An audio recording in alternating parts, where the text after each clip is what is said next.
This is the Hagmann and Hagmann Report for this Manic Monday. It is 5/5/2014. Remember that, 5/5/5? Anyway, it's May 5th, 2014. I'm Doug Hagmann, co-host along with my son, Joe Hagmann. Together, we are the Hagmann and Hagmann Report, father-son investigative team, taking the internet by storm. Folks, you're about to hear 3 hours of incredible radio programming, uncensored news, unbiased information analysis, information that you need to know in these perilous times. The only show where the news is presented to you in 3D. Our glasses are being created, or should be created, coming out, so you can wear them in the face of tyranny, to look through the tyranny, look beyond the headlines, the bylines, the fog of disinformation, and to see what's really behind the people in the Ray-Bans, or no, what are those? Aviators. Yes. Folks, thanks for checking in. For new listeners, we broadcast live each and every weeknight from 8 to 11 p.m. Eastern. Our home base on the internet is HomelandSecurityUS.com, working on a couple of very interesting, very extremely, I think, timely and sensitive investigative reports that I'm sure will also be shared on CanadaFreePress.com. From Benghazi to Obama to Pelosi to Reid to you name it, it's coming. Just turn me loose. We're also simulcast, and I want to thank the Christians United Broadcasting Network. Thank you so much, Troy, for being there. There, you tune us in at the Hagmann and HagmannReport.com. 2 N's on Hagmann, the word and, spell it all out, Hagmann and HagmannReport.com. That's where you can find us in FM quality audio should BTR go awry. Folks, I want to mention that portions of tonight's broadcast are sponsored by NatureBox. I love this company. I really do. Order great tasting, healthy snacks directly to your door. Forget the salt-laden, sugar-laden stuff in your pantry, the vending machine, and get in shape for summer with healthy. And my emphasis is on healthy, very good tasting, very delicious treats like the Everything Bagel Sticks. It's one of my favorites, by the way. Support this program and get 50% off of your first order. That's right, half off of your first order. Go to naturebox.com/CFP radio. That's naturebox.com/CFP radio. Folks, we've got a great week planned for you. I wanted to mention, too, got a few emails from people who didn't check the website. We had to reschedule Steve and Pastor Langford. Actually, Steve and Pastor Langford did the rescheduling. Okay, so don't yell at me, although you did. Oh, my goodness, boy, did you ever. But anyway, next Sunday, Steve and Pastor Langford will be on, and we're looking forward to that program. And then I'll let Joe go over the schedule for the rest of the week, since he is the one who scheduled everyone for the rest of the week. But Joe, welcome. Glad to be here. Hope my sound is okay. Probably going to have to switch microphones because I'm having to wiggle this wire around just to keep the crackling out. But anyway, we have a big week planned. Tonight we have Sheila Zielinski, who will be joining us in a moment. We have Stan Deo tomorrow night, as we do every Tuesday, second hour with Stan. Wednesday we have Bill Salas, author Bill Salas. He was a guest way back a few years ago, many times on our show, and we've since reconnected with him, and he'll be a guest on Wednesday for the first 2 hours. Thursday we will have Nathan Leal with us, and then Sunday we'll be doing the show with Steve and Pastor Langford. And while you get your or that other microphone. Can you hear me? I'm actually I was actually contorted underneath the studio desk here to grab the wires from this microphone. I didn't connect mine, did I? Or disconnect mine, did I? Okay, good. I was contorted to grab this wire from this these headsets, and folks, these are very expensive headsets, so I want to make sure that we're not going to mess up the sound. A lot of news, ladies and gentlemen, a lot of information to get into. Benghazi. I just want to start out with this, and folks, I've written over 4 dozen articles on Benghazi.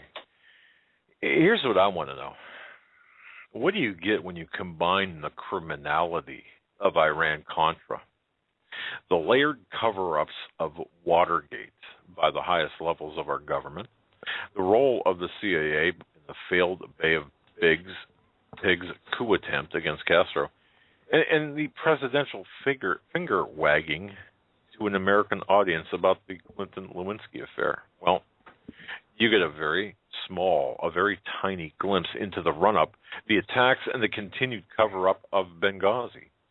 For all of the events related to Benghazi represent an operation much larger in scope and treachery than the combined sum of the previous. Now, before we bring Sheila on, I just want to say that I've extensively written about Benghazi, and I want to thank W, of course, who appeared on Friday night. And let me digress a moment here to mention W, our intelligence insider, the real James Bond, as I call him.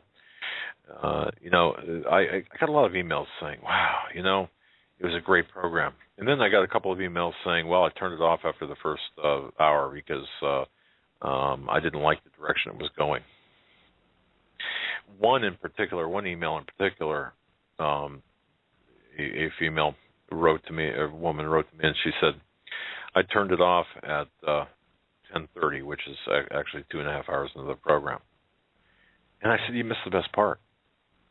She turned it off for the same reason, that she didn't feel it was going in the right direction.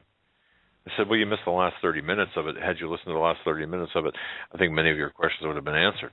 Actually, I got 3 different emails like this, 2 women and one gentleman.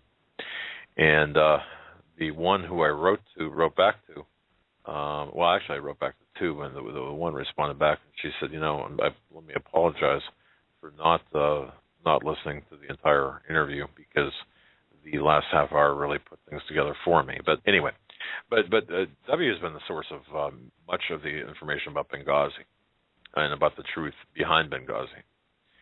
But note that exposing the truth about Benghazi will result in the absolute complete disclosure of the largest central logistics, control, and coordination center for weapons, arms, and manpower in violation of U.S. and international law at the highest levels of our government, as well as with some of our allies.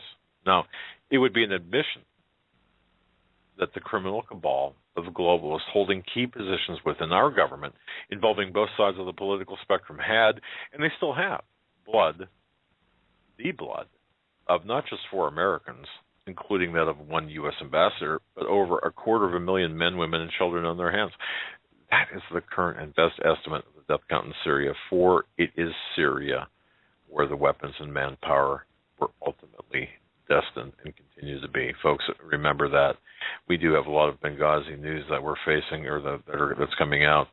And isn't it interesting? The things that you're hearing right now is the information that you heard, or that we had right after this happened back in September of 2012. And now this is just coming to the forefront. And folks, you've got to be careful of which sources you trust on this. Just be very careful. We had Robert Tosh Plumley on. Folks, if you didn't hear last Wednesday's program with Robert Tosh Plumley and W, wow. That was a history-making episode, to be sure. You talk about the field operative, a CIA field operative, facing not only marginalization and vilification because of his involvement, or his knowledge, I should say. Not involvement, but knowledge of Benghazi. But he's asking questions that are rocking Washington. And I got to tell you that they're going after him to find out who his sources are. And they're going after everyone around him as well. So, folks, keep Robert Tosh Plumley in your prayers, as well as W. And of course, we could use a prayer or two once in a while. Thank you so much for that. But, Joe, did you get all hooked up now? Yeah, we're back in business, ready to go. And with us, we have the host of the Weekend Vigilante, Sheila Zielinski. She has one of the fastest-growing shows in the new media. It is on at 6 o'clock right here on Blog Talk Radio. And she's had many guests on as well as W, Steve Quayle, Pastor Langford, I believe, and many others, similar guests, same guests that we've had on our show. The show that she does, Weekend Vigilante, is absolutely wonderful. It does sort of what we try to do and look at the world and the news through the Christian perspective. But by far, she's a heck of a lot better looking than you and I could ever wish to be, right? Absolutely. Sheila, are you with us? I am, and it's a pleasure to be here. Thanks, Doug and Joe. Well, thank you. You've got a melodious voice, and we really appreciate you having us, on our program. No, we appreciate you being on our program. You do a fantastic job, Sheila. I was listening to a couple of your programs. The last one with Gerald Salenti. Wow, very interesting program indeed. Yeah, he's actually he's a fun guy. He's kind of he doesn't mince words. He's kind of I would call him the Chuck Norris of trends forecasting. He's fun. And I had John B. Wells on Thursday along with V and W. Of course, that was a really hard-hitting lineup. So, it's a very, it's a similar format to what you guys do. And, of course, again, we've got a lot going on at every level here, and, we can hardly keep up with the headlines, really. But, again, it's just a pleasure to come on another show because, really, we are sort of under the underpinning of really the new media. Forget the alternative media. We really are the new media. We know that MSNBC and, as I call CNN, Clown News Network are just plummeting in their ratings. They're tanking, and people are sick of the bought and paid for, lamestream media just churning out the lies. And I don't just talk the talk. I actually walk the walk. I got rid of TV, months ago, Doug and Joe, because albeit I cannot stand the inundation of these virulent lies. So it was just one thing I felt was really important. Quit buying TV. And I love what John B. Wells said on my program on Thursday. Hey, folks, if you don't like GMO, stop buying them. If you don't like these Walmarts and these big banksters, don't deal with them. Go to a credit union or start one, or, don't like this constitutional absolute extirpation of all your rights. Quit electing sheriffs who don't support the Constitution. You don't like Common Core? Quit supporting it. There's so many things, Doug and Joe, that we can be doing if we really step back and sort of take a macro view. But again, we're getting kind of pummeled 6 ways to Sunday, so it's hard to know where even to start, I think, for most people. Well, that was the question right before the show. Joe and I were talking, and we were saying, well, where do we start? And when you come on, we were saying, well, what should we ask Sheila about first? And then what should we ask her about, and we went down a list of topics. And by the time we got done, it was a long list and almost depressing. In the sense that here we are smack dab in the middle of perhaps one of the worst economic crises the world has ever seen. It's a global crisis, to me anyway, and people aren't really getting that. We're in a constitutional crisis, and people don't see that. I had a meeting earlier this afternoon with my health insurance carrier, who's canceling me at the end of next month because of the laws with respect to the Affordable Care Act. And I sat at the desk across from her, and I said, I will, sorry, but I'm not going to be involved in any way, shape, or form of anything that has to do with the marketplace or the Affordable Care Act or Obamacare or whatever you people call it. And so that limited my options. But you're right. You've got to start by saying, don't buy this, or you've got to make a difference. We have to make a difference. But anyway, yeah. With that, Sheila, what's on your radar? Where do you want to start? Because I've been meaning to. You were so gracious to have us on your program back February 27th of this year, and I want to thank you for that. You're very welcome. It was my pleasure. We talked, of course, about the banksters just deciding to leap from windows, and it's really funny because it is a good place to start, and I think that is kind of the pinnacle of what's going on. There's so many crazy headlines, and let's just jump into some of these headlines, Doug, because I think they're playing out like a bad Twilight Zone episode here. I was actually chuckling yesterday because I was kind of perusing the headlines. I'm thinking, listen to this. I mean, this really does sound like, forget a dystopic novel from the 40s. Some of this stuff sounds like, George Orwell's 1984 is playing out right like a newspaper. But, here's some headlines. Justice Department launches covert sanctions against gun owners. That's May 1st. Lefties target Christian homophobes in the NBA. Mother targeted because she homeschools her son. House Democrat, all criticism Obama is now straight up racism. Supreme Court refuses to uphold the Constitution and allows indefinite detention. Police can now search your cell phone without a warrant. Pennsylvania State Supreme Court says that you no longer need a warrant to search vehicles. Man arrested for criticizing Islam. Supreme Court refuses challenges to NDAA. Scientists discover proof that humanity is getting dumber, smaller, and weaker. The White House wants Chinese-style ID system for Internet users. This is just, I can't help but use the term that Steve Quayle uses is, we're seeing an all-out war in America on all fronts, Doug. Our culture, our heritage, our technology, our values, our beliefs, and I'm going to have to steal Steve's plundering and pillaging because we can only really use pirate terms here to describe what's unfolding. We've moved now from a soft, ambiguous tyranny to a more aggressive, full-out dictatorial, tyrannical imperialism. And think about this, people, thousands of unconstitutional regulations. Doug just talked about Benghazi. You've got presidential fiat, domestic spying, a draconian police state, IRS abuses, prosecutorial abuses, refusal to execute laws, changing laws. The list goes on, Doug and Joe, to the point of nausea. And I said before in a program, America wasn't the last bastion. It's the first and only bastion of hope, freedom, and liberty. And America actually, believe it or not, stood firm once as the liberty beacon for the world, the moral compass, the sheriff in town, if you will. And people across the world actually watch our Westerns.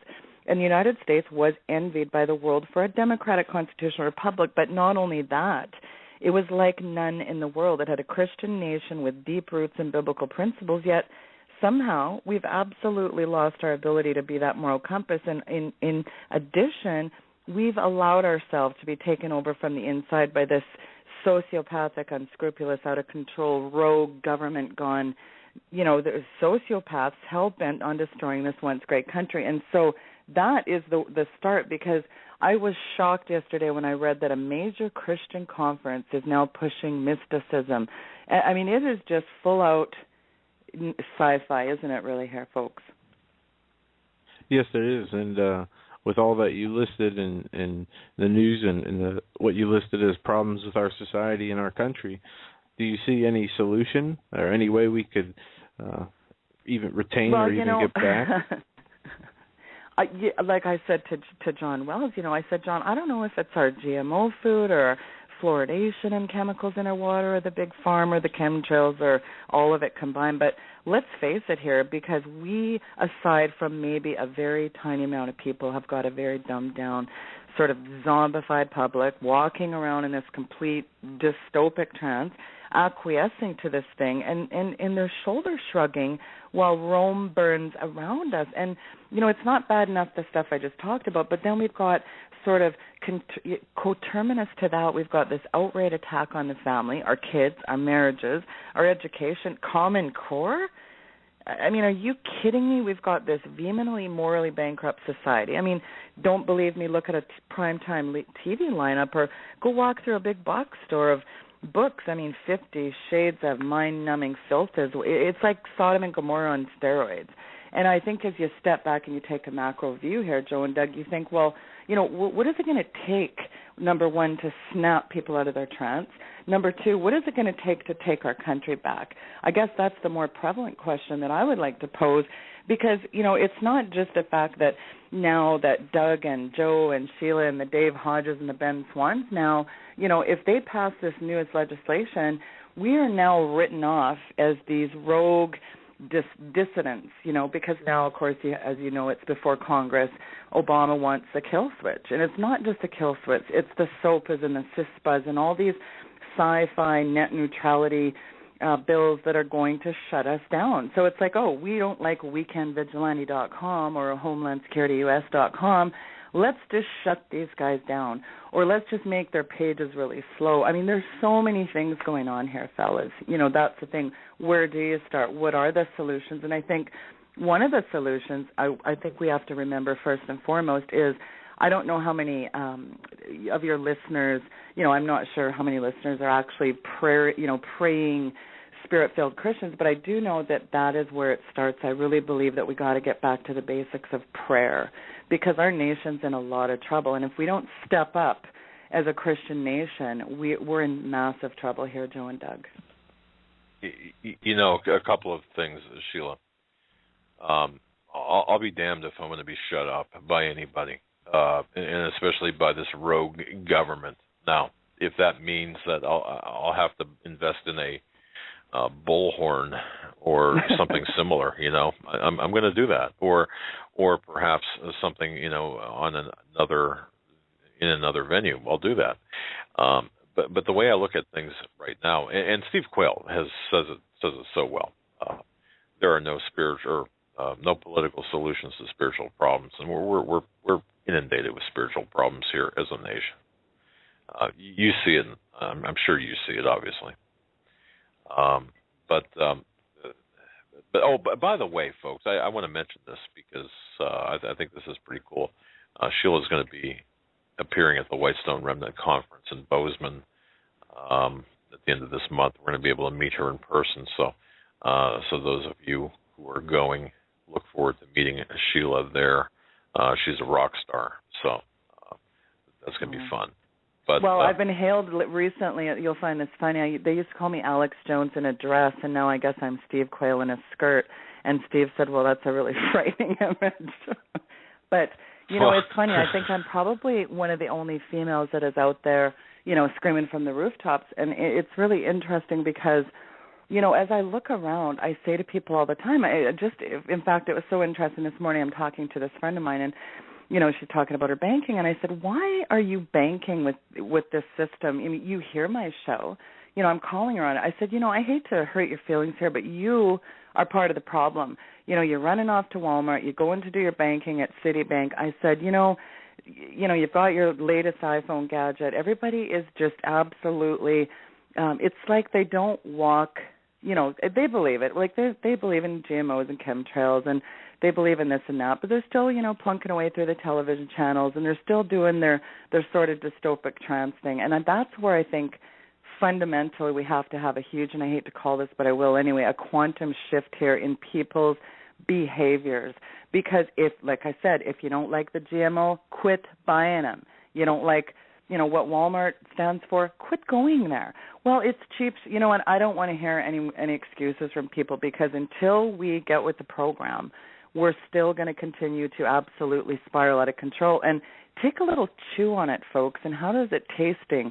You liking the Kool-Aid yet? Because I'm telling you, think it's bad now, Doug. It is going to get so unrecognizable pretty soon if people don't snap out of their trance and actually do something. It's one thing to listen to the alternative news, the new media, but it's one thing to take action. And there's a little, ironically, it's Walt Disney, of course it is, but it's funny because there's this little cartoon called A Bug's Life, and there's a line out of it I think is so profound. And this leader says, it's a cricket or whatever it is, and he goes, you let one ant stand up to us, then they might all stand up. These puny little ants outnumber us by 100 to 1. And if they ever figure that out, there goes our way of life. And this is what we're dealing with. We're dealing with about 568 people against, how many people are there in North America? There's 331 million in the States. There's 30 million. So we're dealing with about 370 million people in North America alone. And we're going to let this little group of clandestine oligarchs call the shots? Is that what's happening? I can't wrap my head around it, Doug and Joe. Well, and what they've done, it's even worse than that. They've divided Americans, from the stupid to even the people who consider themselves awake, along so many lines. Even just reading a story here today about the Cinco de Mayo, and there's some commotion as some 18 to 20 protesters brought American flags to protest outside of a high school that refused to let students in wearing American flag T-shirts during Cinco de Mayo. You have them you have the protesters being called racist by Twitter followers and other people for carrying the American flag to the protest and waving it around. I mean, this country's a nation divided against itself. the people all for themselves, divided along anything that they can think of, and we need to find a way to bridge the gap that would unite people instead of continue to divide them. Well, I think that the piece in that is when you've got such a shift, you've got all this diversity, you've got a shift of such political correctness at every level, and that is what's killing us, is political correctness. When patriots are touted as terrorists, or anybody that supports the Constitution now is labeled as a dissident or a rebel, or, they need to be carted off and locked up under NDAA. I mean, crazy's crazy no matter how you slice it. And that's what I believe is we have absolutely, everything's upside down now. I mean, we're systematically every single day dehumanized. We're being taught to love our servitude. Well, I don't even think they're so clandestine anymore. These oligarchs usurp our freedoms. Because let's face it, whether you go to the TSA or anywhere else, it's just a full spectrum dominance over every area of our lives. You better sit down, shut up, do what you're told, and don't you dare question your government or your administration, or then, of course, like we just talked about, you're a terrorist. And look around, a militarized police, body scanners, citizen spies, sound cannons, drones, staged terror, massive psyops, cameras on every street corner. I mean, it's Big Brother meets draconian police state. And come on, America, people can no longer claim ignorance on the NSA surveillance grid here. We got a detailed, multi-dimensional image of our daily lives being built with this system. You can't, I mean, it's unparalleled, Doug and Joe. Everything from our daily travel routes to our eating habits are traceable. I mean, like I said, George Orwell, it's I think what troubles me the most right now is that it's like they're scared. They're running scared. So it's, Pastor Langford said the word that I think of too right now is acceleration. And Tom Horn said something profound on my show one time. He said, he said, if my parents ever walked into a church nowadays, these mega churches, they'd try to cast demons out of it. He said, the church is unrecognizable. Our country is unrecognizable. If people were to come like Back to the Future in the DeLorean and they came from, say, the 1970s to now, how would people react, do you think, Doug and Joe? I mean, it's unrecognizable. And you think it's bad now, folks, keep shrugging your shoulders to what it's, have a little chew of what the Soviet Union was like, or the Warsaw Ghetto, or worse, Auschwitz, because that's what's coming. It's interesting you asked that. My mom passed away back in 1978.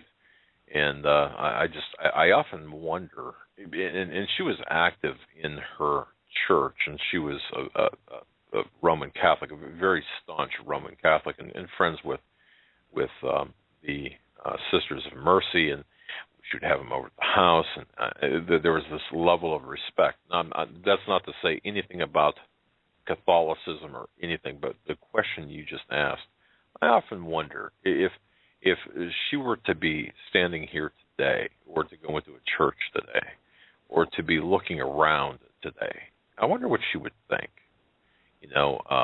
given the changes that we have seen, the changes we've undergone in the last 35 years, or 36 years as it stands. But interesting question. Sheila, let me make a left turn here, if I may. After I had put up on our website that you were going to be on tonight, I had a couple of emails asking me for your history, basically, where you came from, knowing that having looked at the lineup of guests very similar to ours, people know our history. They don't know yours. When were you always aware that something was wrong, or did something happen in your life to kind of wake you up to your level of knowledge today? I mean, tell us a little bit about yourself, I guess, if you don't mind. I don't mind at all. Well, interestingly, when I was 12 years old, going back a long time ago, when I was 12, I got a copy of a book from my uncle, and it was called When Your Money Fails. And it was a really interesting book, and I since actually have found a copy of that book. And so I sort of had that in my data bank as a younger child. I like to read a lot. And so, of course, fast forward years later, and I was very high up in regulatory affairs with 3 different ministries of environment, energy, and there was a couple of things that started really disturbing me about 10 years ago when it came to, the sort of the green agenda, this sort of environmental, this pantheistic occult, or death cult, I call it, that's really being pumped on the people.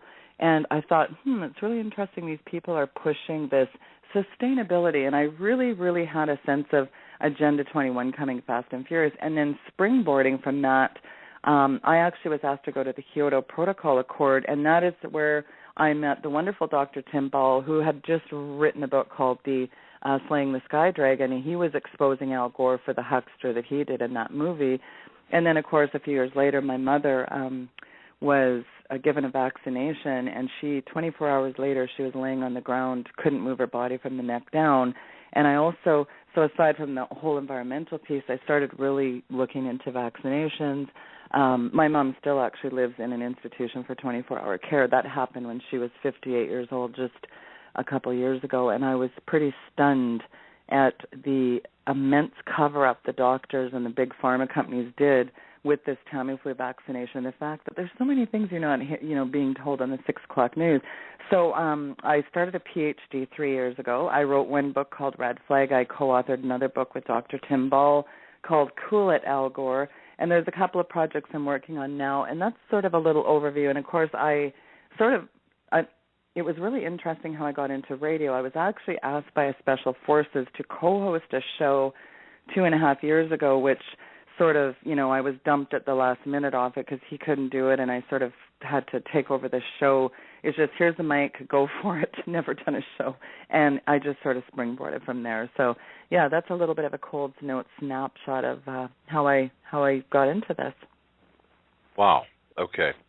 And when 9/11 happened, and I'm not sure where in the process, where in your life you were on 9/11 of 2001, but when the attacks happened, did you see them for what they were, or did you see them as perhaps being something wrong with them, or did you? Yeah, I really did see something wrong there, because what struck me very odd that day is the fact that there was so many layers of things that struck me funny. It struck me as, how does a plane just fly into airspace? And, that's the first thing that just struck me as very odd, because I had known people in the aviation industry that, it's just like this Malaysian airliner.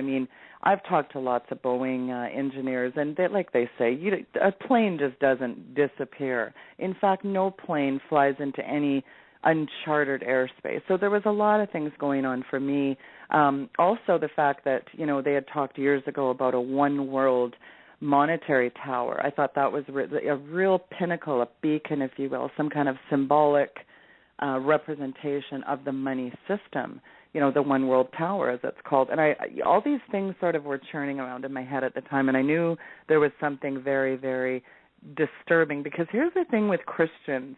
Luckily, we have the Holy Spirit discernment, and there's always things, I call it my spider senses are tingling. I know when I can call BS on something pretty quickly.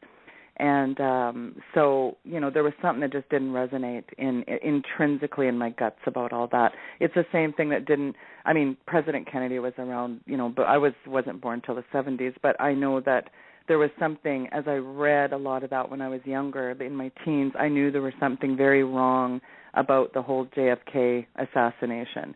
So there was many layers of things that felt similar to that. Yeah. Interesting. Okay. So, wow. Okay. Not that I thought you were a lot older, but boy, you could be my daughter then. Okay. Well, some days I feel like I'm 70, so we're good, Doug. Well, it's I looked at, and I remember, one of my first memories, by the way, and I'll just throw this out there, as a very young child, was the JFK assassination. I remember watching that over and over again, and then getting for Christmas, my mother had purchased. Actually, I wanted this for Christmas. If you can imagine, as a young child, getting the Warren Commission report as a Christmas gift and being excited about it. Okay, that was me, the nerdy kid. But anyway, but it's a fascinating backstory to you. You seem like you're so far ahead of the curve on just about everything. What do you see right now, Sheila? And let's start with the meat here. I guess the meat of the program. What do you see right now as being the most important issue, pressing issue of the day? And I know that sounds like a very trite question, a question that, it's easy to ask, but it's an important one, I think. Of all the things going on, but what's on your radar the most? Well, again, it's such a loaded question because, again, we are getting absolutely fervently pummeled 6 ways to Sunday. And, I mean, I guess where I think about is this, when I was a kid, I really liked Westerns, and I sort of think, the spirit of the Texas Ranger, they kept on coming, and, they had grit and backbone. And, I was really like John Wayne, I like Clint Eastwood, and I had a father kind of like that. In fact, my father's still alive. He's 64, and he's kind of a John Wayne meets Clint Eastwood, and, he's kind of a no-nonsense kind of a cowboy type. And, I thought about this unscrupulous huckster, Harry Reid, and his BLM minions at this, it's not just, of course, we know about Agenda 21 or this, this ENN Energy group grab, but I think what represented something that is so traditionally Americana is that sort of last rancher standing. We all know they've ran off those 53 other families out of that area, but Bundy reminded me of that spirit of that Texas Rangers. Because let's face it, when you got a sniper nest pointing at you and these paramilitary thugs announcing they're going to use lethal force, what happened that weekend to me was martial law. Just complete tyrannical thuggery, yet the talking heads at Clown News Network and others calling those peaceful cowboys and militia terrorists. Of course, we know that we're getting labeled as terrorists if we don't agree with anything. But here's the thing, and Harry with his little smug comments, this is not over. Here's the thing, Doug and Joe, you've got all of these alphabet soup dictatorial huckster agencies, in collusion with the government. You got this, again, full-on draconian militarized police preparing the police and military for war against the citizenry. And I just talked about the system tells us what to do, how high to jump. But to the discerning eye, I think these flashpoints of tyranny are everywhere. V talks about sort of the economic flashpoints, but when you've got these systems threatening to push the nation into open revolt, and that standoff to me between the Bundy Ranch and the BLM feds is a visceral example of growing discontent over this expanding federal government, and it's kind of this perfect storm illustration of an arbitrary and incompetent federal government running roughshod over its citizens. And that is the piece, I guess, that really stands out to me. We know these abuses have occurred over many decades and probably started even before Nazi Germany, but it's really kind of got a focused intent lately. You see the centralization of power and this steady erosion of your personal wealth, your liberty. All these abuses and your suppressions continue, but here's the thing. I think Americans are going to have to face a choice between submitting or standing like the Bundys. And I don't think those guys were prepared.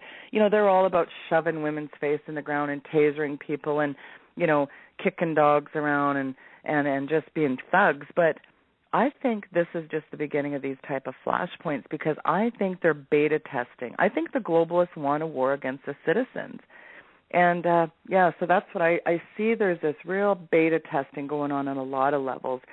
Just today, Citibank, their whole online system is down, and I couldn't help but chuckle about something V said on Thursday, and you flash forward not even 3 days later. But it's like all these headlines are coming at us fast and furious. Everything's getting ramped up. And let's face it, Doug and Joe, you guys are very much, you have your thumb in the pulse of what's going on. And we both do a lot of research on, and we kind of connect all the dots. But here's the problem. It's one thing to sit and talk, but again, there has to be some kind of action. And number one, I think it starts with what we can do at a grassroots level in our own community. And that's really important, I think. And prayer and fasting, that's huge to me. Because, again, we're not fighting flesh and blood here. Satan's ramping things up. Every day you can, look around and it's whether it's Ezekiel or Revelation. Everything is unfolding biblically. It's like a nature hike through the book of Revelation every day. And we know that the prophetic scripture is just coming to life. I mean, even somebody with the most virulent case of normalcy bias out there, Doug and Joe, even some atheist, I mean, if they are that stupid that they don't see that the Bible's unfolding, there's something wrong with there's something seriously wrong there. You can no longer just claim ignorance, I don't think.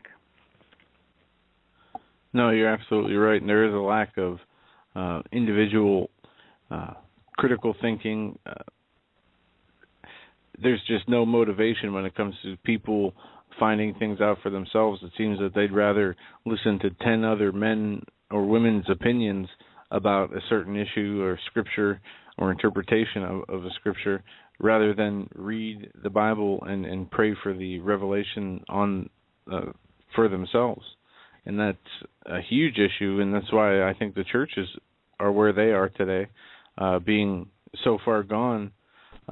It's hard to find a church that will even speak the truth. Yeah. Well, yeah.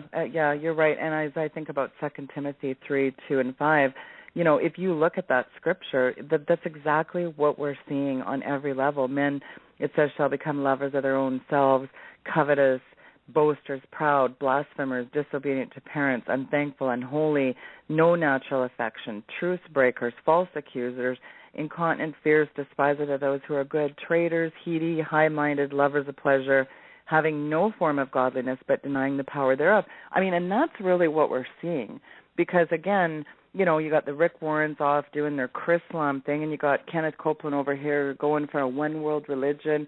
You got Joel Osteen, who won't talk about anything. I don't really preach where I don't feel comfortable. Well, how about you start with preaching the Bible there, Joel? There's a lot of things going on here, and I think that is the problem, too, is we've got such a fabric, a tapestry of complete deception woven into the church today. That's a part of the problem, too. I mean, people have got to, get back to the basics here. I mean, a watered-down gospel to me is no gospel at all. And we really have this numbed and dumbed church that is all for the, you take the regulations, you take the rules. We don't want to talk about that. We don't want to talk about Jesus because we might offend somebody. Are you kidding me? Is that really where we're at here, folks?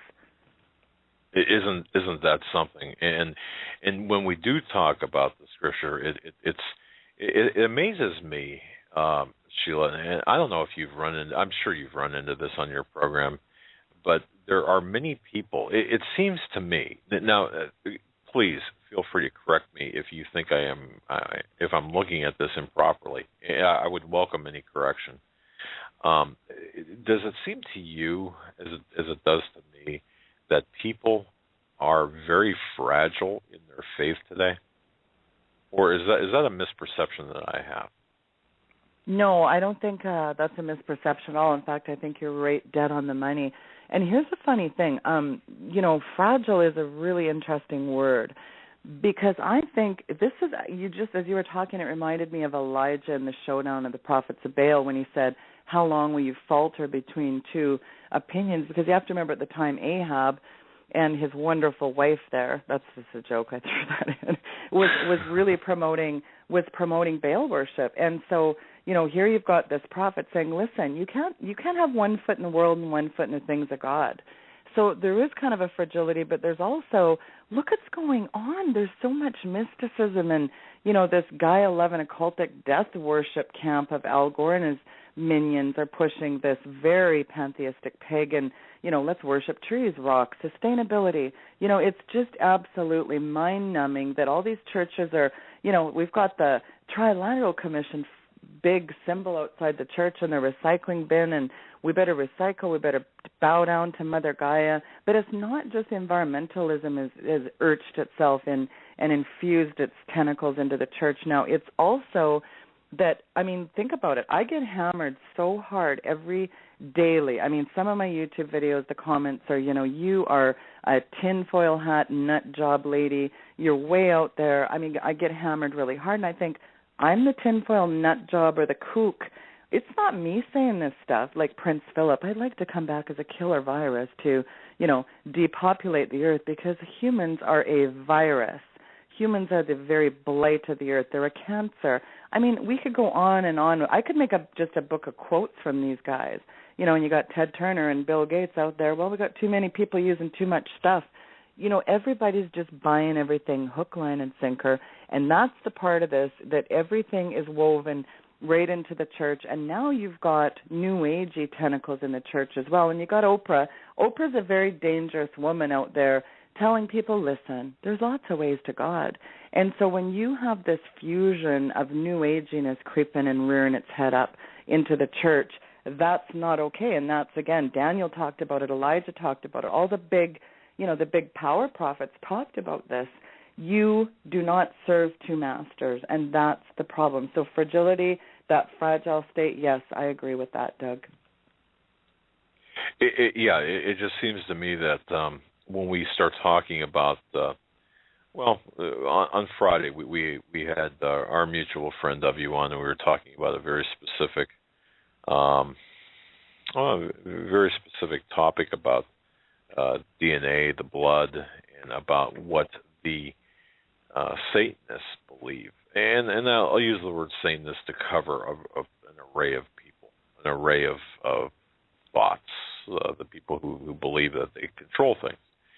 And he was attempting to explain how these people think and what their belief system is. And it didn't offend a lot of people, but the people it did offend seemed to offend greatly. And we had raves about the show, great show. On the other hand, there were a couple of people who really took offense, and they struck me harder than those who praised the show, because I looked at that and I thought, no, wait a minute. If we can't have an intellectual discussion about what the enemy thinks, then it seems to me that that we are immature in our system of belief and in our faith, and by being immature in our faith, and then to me, we're not prepared for what's coming, and that to me is a very scary, very frightening thought for those people, on behalf of those people. Do you know what I mean? Did I explain that right? Or that's not kind of kooky? Yeah, I think, people have to remember this. These Illuminati, very ancient Babylonian mystery banking families and these cartels, they're actually royal bloodlines, and there's 13 of them. And, there's some really good information out there. Here's the thing. These people take their Luciferian religions very serious. And, of course, Russ Dizdar is another one going to be at the conference. And Russ is very, very immersed, equipped, and very, very skilled in these areas of just how deep some of this more nefarious, sinister, Luciferian kinds of things work. And this is the frightening thing. They take their religion very serious. It's funny, that movie that Nicole Kidman and Tom Cruise were in, I can't think of the name of the movie. I think it was called Eyes Wide Shut or something like that. Well, it's very interesting because the producer of that movie was killed halfway through the production of it. I don't know what happened, but it's funny that he was offed because they were also speaking in a very weird backwards form of Romanian, and they were doing some, I really think he got killed for exposing too much, and I found that very interesting, some of the things that were happening to those people and some of the, producing, they didn't want that movie to come out. So there's a lot of things over and over and over that we see that these Illuminati kingpins, they're one thing in any Freemasonry or Illuminati, they value one thing, and that is secrecy. And that is why these secret societies and these very deeply immersed kingpins, they don't want people discovering what these guys are doing out at the Bohemian Groves and, these sacrificial care. I mean, these are some very disturbing things that we're talking about. Blood sacrifices, very Luciferian. This is this stuff that only bad dreams are made of, but it's very real. And again, people know, Doug, that we're dealing with good and evil here. Otherwise, how does any of this make sense to anyone if we're not dealing with just plain evil versus good here?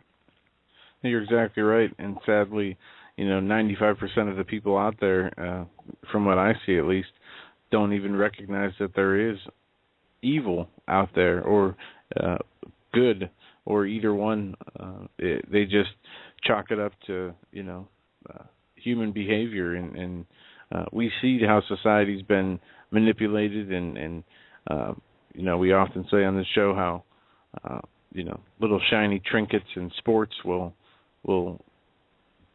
make a person disconnect from the political and true nature of what's going on in the world. And just on the radio today, I was listening to a owner of a bigger media organization. I think it was some kind of internet organization that did news, and they said that aside from weather, their biggest response was to sports. And we see that all the time. People can memorize the names of every person on their favorite sports team, no matter which sport you're talking about, yet they don't know the name of the vice president. It just goes to what they did back in Rome and the gladiators and the Colosseums, bread and circus. And that's what we have today, only on a much grander scale, and much more is at stake, it seems. Well, and then you on top of that, something that to me is right out of, this isn't even out of a Mary Shelley Frankenstein or a Gene Roddenberry film. This is real life sci-fi that's also unfolding now, is, this whole period when human evolution's now unfolding that's controlled. So in other words, now, you've got this transhumanism theme everywhere. You can just go to the movie screen and you can see old Johnny Depp as, the poster boy for transhumanism, Ray Kurzweil, in theaters now because, Joe and Doug, God just didn't quite do a good enough job. We're too fat, dumb, slow, and God knows what else. So we better just get a new vehicle for this brain. Let's, upload our brains into these new avatars starting in 2014. And people can actually go to this website, 2045, the number, 2045.com, and look at this UN's sci-fi agenda to start having people upload their brains into these avatars very quickly. So we're looking at, and go grab a recent copy of the Time magazine headline on the front pages, 2045, the year that man becomes immortal. We are talking about post-humanism. Just try to chew that for a minute. And the elites believe that this will happen. All this technological progress that is continuing to be constant, making this, a new body for the human being. So we're incrementally moving the human mind into these more futuristic vehicles, not bodies, vehicles. First a humanoid robot controlled entirely by the human brain, by some kind of brain-machine interface, and then a conscious human brain is going to be transplanted or uploaded, maybe is a better word, into a computer. And DARPA's funding these human augmentation projects, for lack of a better word, all around the world. And it's in the name of improving performance in humans. Well, that's really nice. Everything from tapping the conscious mind to augmenting cognition. So think about that for a sec. Again, God's creation doesn't quite cut it. And it's amazing, and it remarkably echoes the same lie Satan peddled to Eve in the garden: you will become like gods. We're just kind of right back to that, aren't we? Yeah, we are, as a matter of fact. It all comes back to that in the end, or in the beginning, shall we say. It's amazing. Sheila, I've got probably a page in terms of emails as they would arrive. I've got about a page, meaning about probably 4 dozen questions from listeners already for you, very specific questions. Before we get too far into this, and as we're approaching the top of the hour break, if you can tell our listeners, how often are you on, where can they find you, and a little bit about your program. Sure. Well, my program is The Weekend Vigilante, and of course my website's it's weekendvigilante.com, and of course I'm on Twitter and Facebook.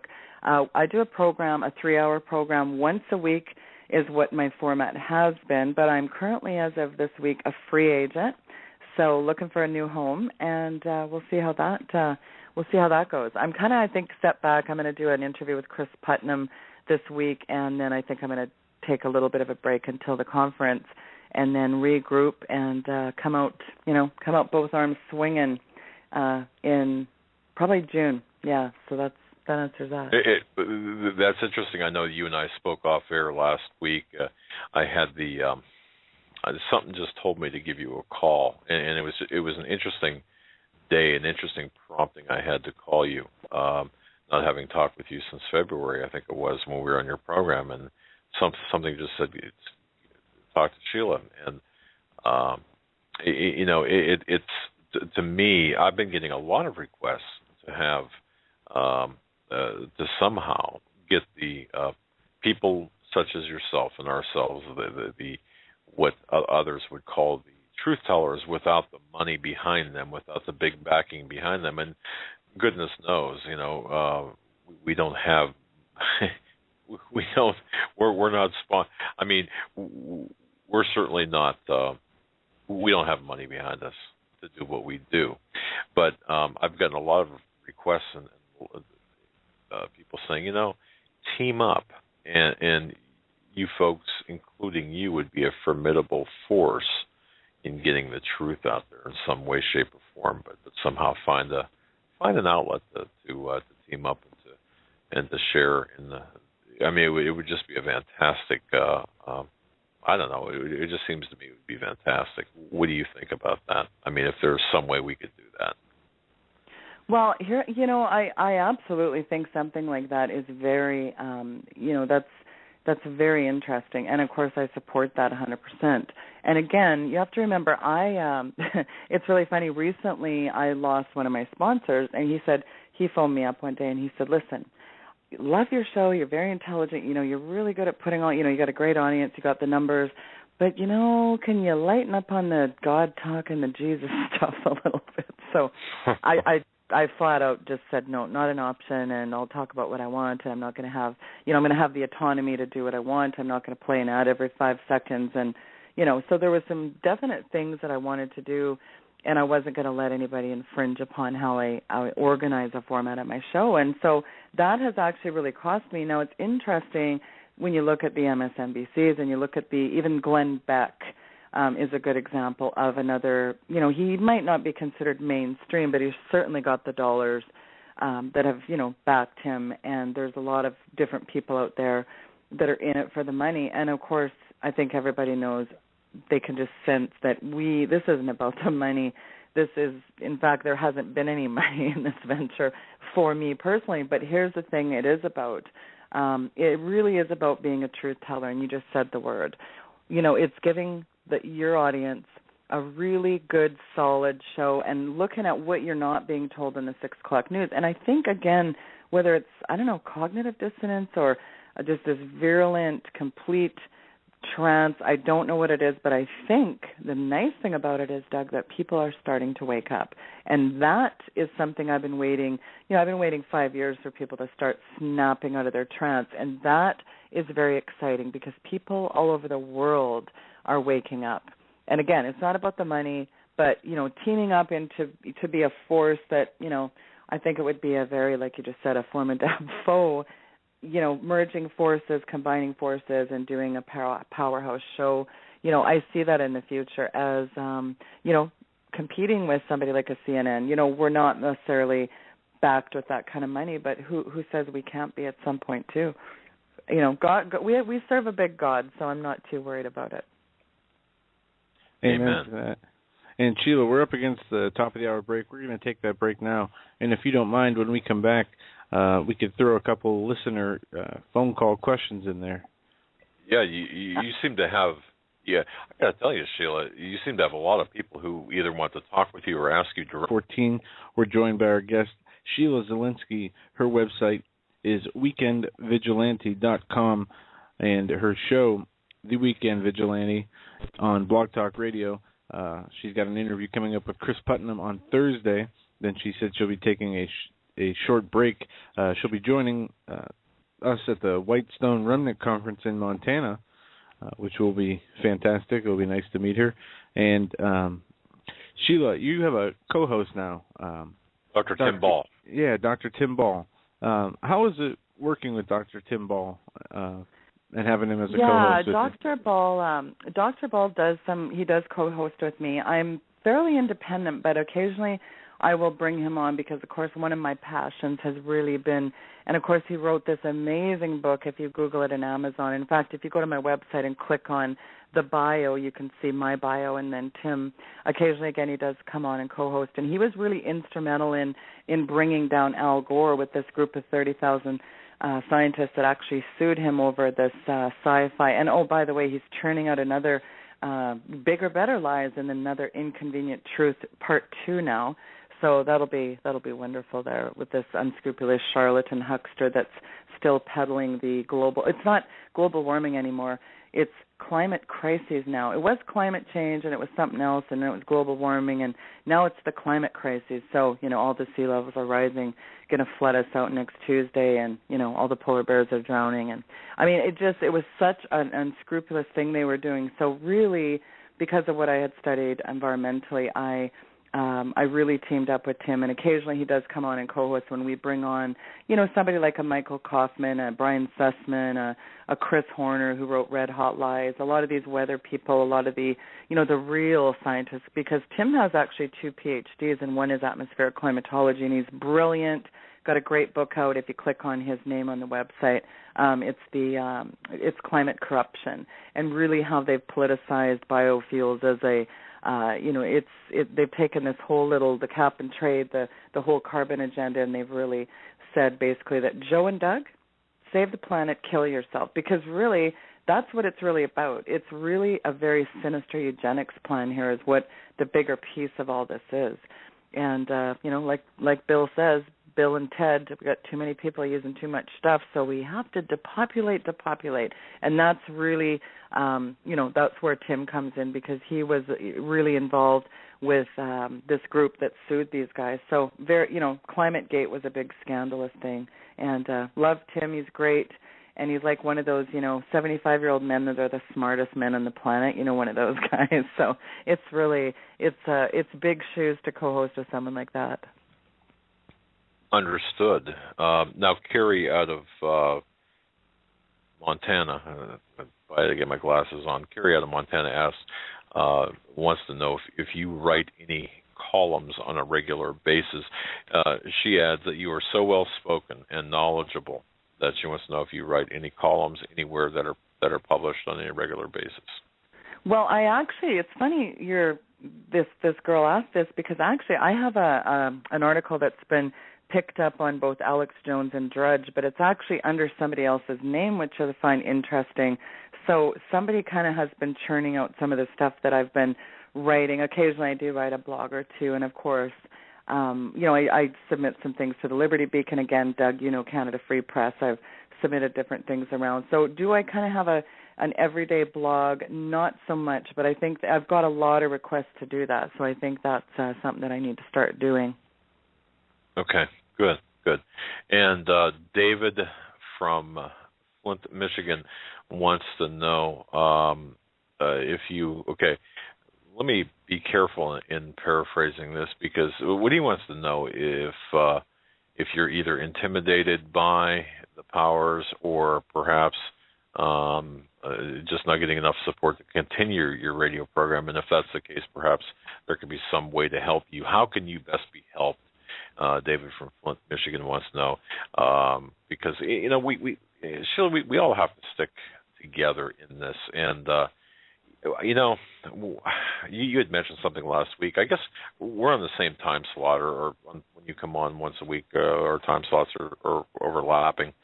And to me, you're not a competitor. We're in this together. So anything that we can do to raise you up and to help you, man, I'm all for it, because you are one of the premier truth tellers and freedom fighters. So we have to stick together. But David from Flint wants to know how best he can help you, or listeners can help you, and I'll extend that to all listeners. So yeah, go ahead. I really appreciate the question to your listener. It is an interesting question, again, because as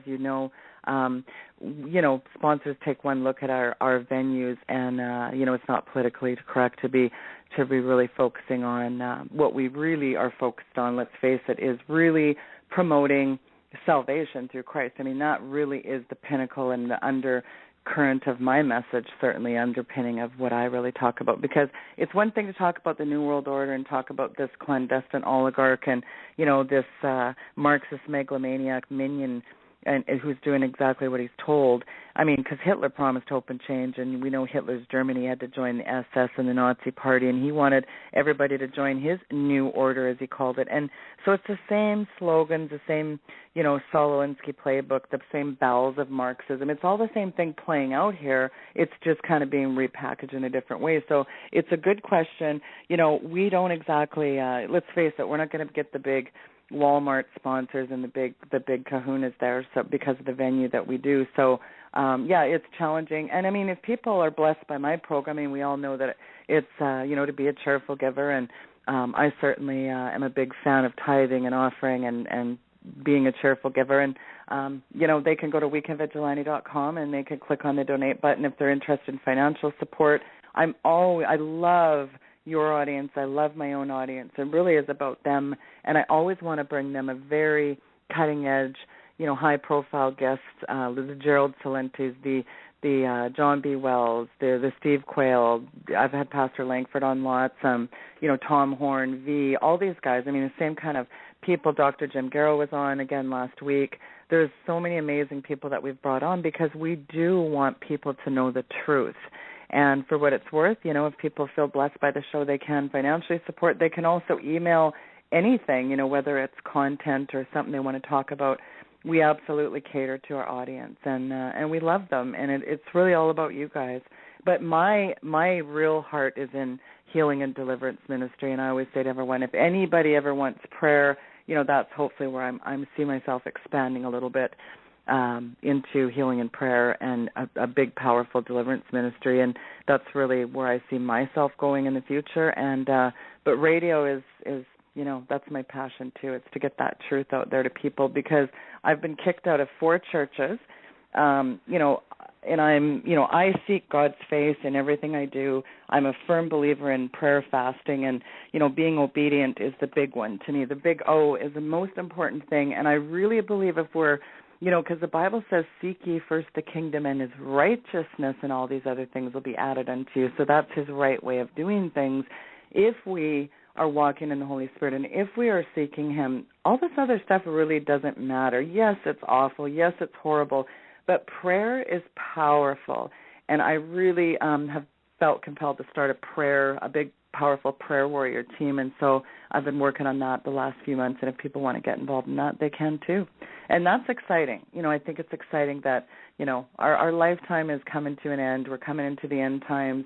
Things are ramping up. But, and I might have to take a guillotine or something and say, well, how many guillotines do they have now, the DHS? We might have to face that. But the bottom line is we know where our salvation is, and we know who's important here at the end of the day. Amen. And well said. Thank you. And I got to, let's see. There's Mark, Ken, and John. Well, all 3 of them want to know if you're married, but we're not going to go there. God bless you, all 3 of you. Just saying what a beautiful young lady you are. And, of course, there's no disrespect intended by any of those, by the way. I just want to mention that. While we're here in a little bit of levity, folks, I've been getting reports. Excuse the intrusion, Sheila. I've been getting reports that our show from Friday is only showing 11 minutes in length. Joe, you and I spoke about this earlier. Just real quick here. After the show, we got some communication saying that the show wasn't accessible or the show was only 11 minutes long. I downloaded it from both Blog Talk Radio and iTunes and had no problem, and did it on multiple computers on multiple days. Well, what about the did you use Firefox or Explorer or both? Or Firefox is what I used. Okay, all right. So perhaps it could be a limitation of your browser, but folks, please, iTunes as well as BTR. I don't believe YouTube has the entire. Is it on YouTube or no? I'm not sure. Sheila, you've never had these types of audio problems with your radio show. topical. Okay, well, you segued into it, so I'm just going to dive into this one. And I think this is actually really, really quite interesting timing, this little interruption, because here's the thing. V&W actually got completely cut off. They were at the last 20 minutes of the program. It was really heating up. They were about to launch into really some of the big pieces, and all of a sudden, bang, Blog Talk shut down. Steve Quayle comes on, all of a sudden there's weird clicking. Greg Evenson was on, and Steve, and it wasn't on my end either. And so there's nothing. Let's just face it, Blog Talk Radio is not the perfect venue, and that's why I think we have to be, fuse forces at some point and do something that is a little bit better of a venue, because again, they're always messing with us. And I always say, these guys are listening in all the time. There's always things happening like that, and I get mucked with a lot too. So I think it's time for a very different venue. And again, they got cut off completely. Not just you could phone back in again. Nobody could dial in. I couldn't even download the Blog Talk link to upload it to YouTube. But again, here's the frustrating part, Doug and Joe. This is kind of where I feel like a bit of a hypocrite sometimes, because, we love these little handy little iPhone 5s, and we love the computer and our iPads and iPods and all these little pieces of technology. Oh, look, it's a phone, it's a GPS, it's a level, it's this, it's that. This is the problem, is we are so dependent on all these technologies. And I absolutely love what John B. Wells said on my program Thursday. He said, a guy phoned him and he said, hey, I'll just email you my number. And he said, why don't you just give me your number right now and I'll write it down? What a concept. And the guy's, no, I'll email it. He said, listen, I got to fire up my computer, log in my passwords, do this, do that. That'll take me about 15 minutes. Why don't you just give me the number and I'll write it down? And I thought, amazing. I think we have to go back to a more analog style of, a pre all this technology, because it is a cutting-edge sword. While we like the conveniences of all this stuff, we also have to realize, I saw this group of teenagers the other day. There was about 20 teenagers walking in a mall, and they were all staring down at their phones like this zombie apocalypse. And I thought, my God, is this what we've become? Yeah, it's like all the smart phones, smart technology is making us all dumber and more disconnected. And really, it's sad to see. I've been out to dinner and with people who spent the whole time looking at their phone like it was attached to their hand, and there is a thin line. And I know what you mean. We have to, we use Facebook, we use Twitter solely for the purposes of promoting our show. But so many people are saying, you got to get out of Facebook, you got to get out of the social media, and I do agree. And that's the point that we need to set up a new networks, new systems on how we do things, to make sure that they're done in a way that we can control and understand what's going on. Not having the NSA pose as Facebook for stealing 25 million users' information. That's the risks we run for using their systems. Well, I'm always bound off Facebook for allegedly sending user requests, and I've never sent a friend request to anyone in the last 6 months. So I've had my YouTube account shut down. I restarted it about 5 months ago. It's amazing to me. These very things, these mediums of communication also, again, are, they're highly scrutinized. Like the surveillance grid. We all know that we're being data mined, tracked, hacked. So we're messed with. We know that. And is it the ideal system? No. Do I like Blog Talk Radio, the venue itself? No, not always. It's not the perfect solution, but I believe something else is coming. Like I said, maybe we'll have a Whitestone Remnant Radio coming up. Who knows? But I think there's some exciting things on the horizon for us in the new media, the real truth tellers. I agree. I do agree. And I do see a change coming, a necessary change. Stephanie G. wants to know if you feel comfortable answering this, whether you have been threatened at all, aside from, because we've experienced the same thing. Advertisers, for example, coming to us and saying, well, you know what? You can make some good money by advertising our product. However, here are the parameters in which you must lie or must stay within, and you can't mention this or mention that on your show. as we deem it racist or we deem it hate speech. We've had that. But what Stephanie wants to know is, have you ever been threatened by what you've disclosed on your show?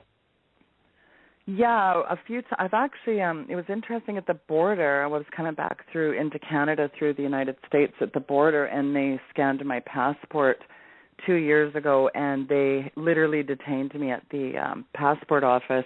Well, it was actually the Canadian side of the border, and they just said, you're not going anywhere, and we have reason to believe to suspect you in, some nefarious activity. And I said, what is this all about? And they said, well, we know who you are. And I thought, well, who? Good, maybe you can enlighten me. And so it was a long day of about 9 hours being, grilled and questioned, and where are you from, and then the one guy actually mentioned something about radio, and he said, do you do a radio show? And he was talking about some things with, do you cover DHS and TSA, and do you talk about these kind of things? And actually, they would not literally let me go anywhere, and they took me in a back room. It was pretty interesting scenario. But there was a couple of things that came up that I thought, there's no way these people would know unless I was actually flagged. And so, I mean, aside from that, I mean, do I expect to be, maybe, take a short walk off a long plank at some time? I don't know what's going to happen with that. But, I mean, we do this. We take the territory, the good with the bad, right? If something happens, it happens. I would never commit suicide, but you never know with people. I mean, you've got a lot of people flailing themselves off buildings lately, so you never know what happens, right? Exactly. Good point, by the way. Vic from North Carolina says, let's get into some meat here, meat in terms of topical matters. Any comments on the significant Russia-Chinese troop movement in the U.S. along the lines of what Dave Hodges has been saying? What are your thoughts? Yeah, let's get into some meat. I guess that is excellent. I think about the takeover of this system at every level, and I kind of think of the Putin-Obama shuck and jive here with, Putin's kind of positioned himself to basically control much of the energy on the planet. He's really kind of put a stranglehold on Europe right now. He's threatening or positioning himself to revive the Cuban Missile Crisis, undermining, or actually replacing is a better word of these free trade agreements. He's arming Latin American states with high-tech weaponry. I mean, and of course, everybody knows V's talked about the U.S. giving us a finger on the dollar, and, Gazprom just saying, yep, they're trading in euros now. So you've got China looking to replace the dollar with the yuan. You've got, this kind of playbook where it looks like Russia and China are collapsing our dollar. But the bigger piece around this, and kind of fusing in some of the things that Dave Hodges and I have talked about, the energy grid, this whole thing is a very, very disturbing setup to me it's kind of like an arena for complete subjugation here. I mean, I think that is kind of the playbook. And, I was talking to Doug and Joe, it was Jim Garrow on my program, and we were talking about that litmus test, the bombshell that he exposed, whether as far as leadership in the military, if the Pentagon and different kinds of high-level military guys would fire on U.S. citizens or not. And, if you get a chance, do listen to that show with Jim Garrow because, and I think you guys have had him on too, I mean, you've got, look at the November GridX drill. It's like what Dave Hodges said on my show a month back. Why are we allowing Chinese and Russians to participate in our simulated infrastructure takedown drills? And that's a very disturbing thing of its own. Now, springboard into this nuclear debacle with Obama. And last year, we know that this, a nuclear device went off in the deep ocean, and these 2 other nuclear devices went missing. And then Putin came out and confirmed it. And it's staggering how many nuclear protocols that Obama breached there. And what's even more unbelievable to me, Joe and Doug, is the layers of breaches here because, the signing off at every level that you have to do as a person, like, for example, Barry Soetoro and his, I call him the megalomaniac minion, and I'm sure that's not maybe the popular thing to say, but honest to God, this guy, there's so many violations here. He is the most duplicit and treasonous puppet ever in the history of anything. I mean, there's two generals and an admiral that said, no, we're not going to do this. They stopped it. Then the lamestream talking heads like CBS brought out this story. Nukes in hands of terrorists could result in bomb coming to Charlotte Harbor. I mean, do you find it interesting that the media keeps warning us of these EMPs all the time lately here? So now let's connect some other dots. So you got Putin doing his thing. You got how many Russian troops on our soil? At least 30 to 40,000. I mean, how does Congress willfully go along with that? Forget, swearing an oath to protect enemies, foreign and domestic. And it's just treasonous shenanigans all over the place. And then here's the final thing. So when you want to get into the meat of it, these Chinese building these special economic zones, and this is very similar to what happened on the Bundy showdown. You've got China collecting their debt here. So you got to look at these special economic zones, and one of them is what we're talking about, this ENN Energy Group with Harry the Minion Reid. You've got, again, China is collecting their debt. So essentially these agreements say, bottom line, Joe and Doug, that if U.S. defaults, China can go in boots on the ground and claim those natural resources. So, and they've already got them in South America and Africa. So essentially what I'm saying is certain economic zones are being run by Russia and China, and China's building these special economic zones. There's 5 of them in America, and Chinese, it's okay, forget collecting their debt, but what these agreements really say here is that China can go in and essentially take over. So it's boots on the ground, gives China full authority to claim the natural resources, and if China owns our debt and owns the Fed, and the Fed lends money to your bank and they lend it to you for your mortgage, does that then mean that China owns our home and our mortgages and our 401ks and our pension, and they already own our energy grid? What that really means, folks, is they could force starvation, compliance. They've already got, 250,000 Chinese troops on our soils. So don't you think we're being sold out here, Doug and Joe? I do. And one of the, Sheila, perhaps one of the most interesting aspects of this to me, even more than the overt Chinese-Russian mutual aid or mutual boots on the ground here, is when I heard from V that J.P. Morgan Chase sold their Manhattan headquarters for, the fire sale price to the Chinese, including the vault space underground.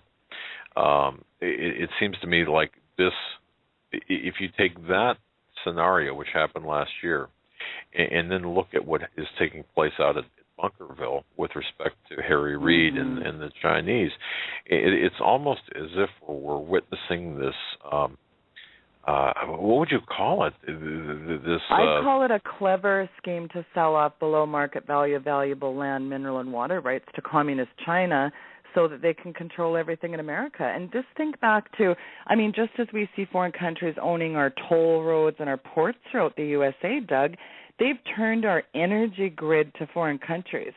It's like there's this plan in place to establish complete Chinese ownership of everything, ports, factories, towns, energy, geothermal. So, that was what this big ENN showdown at the Bundy Ranch is all about, is, this little scrupulous, I'd like to smack him with a phone book. In fact, Harry Reid, you're on official call. If I see you, it's boxing gloves for us.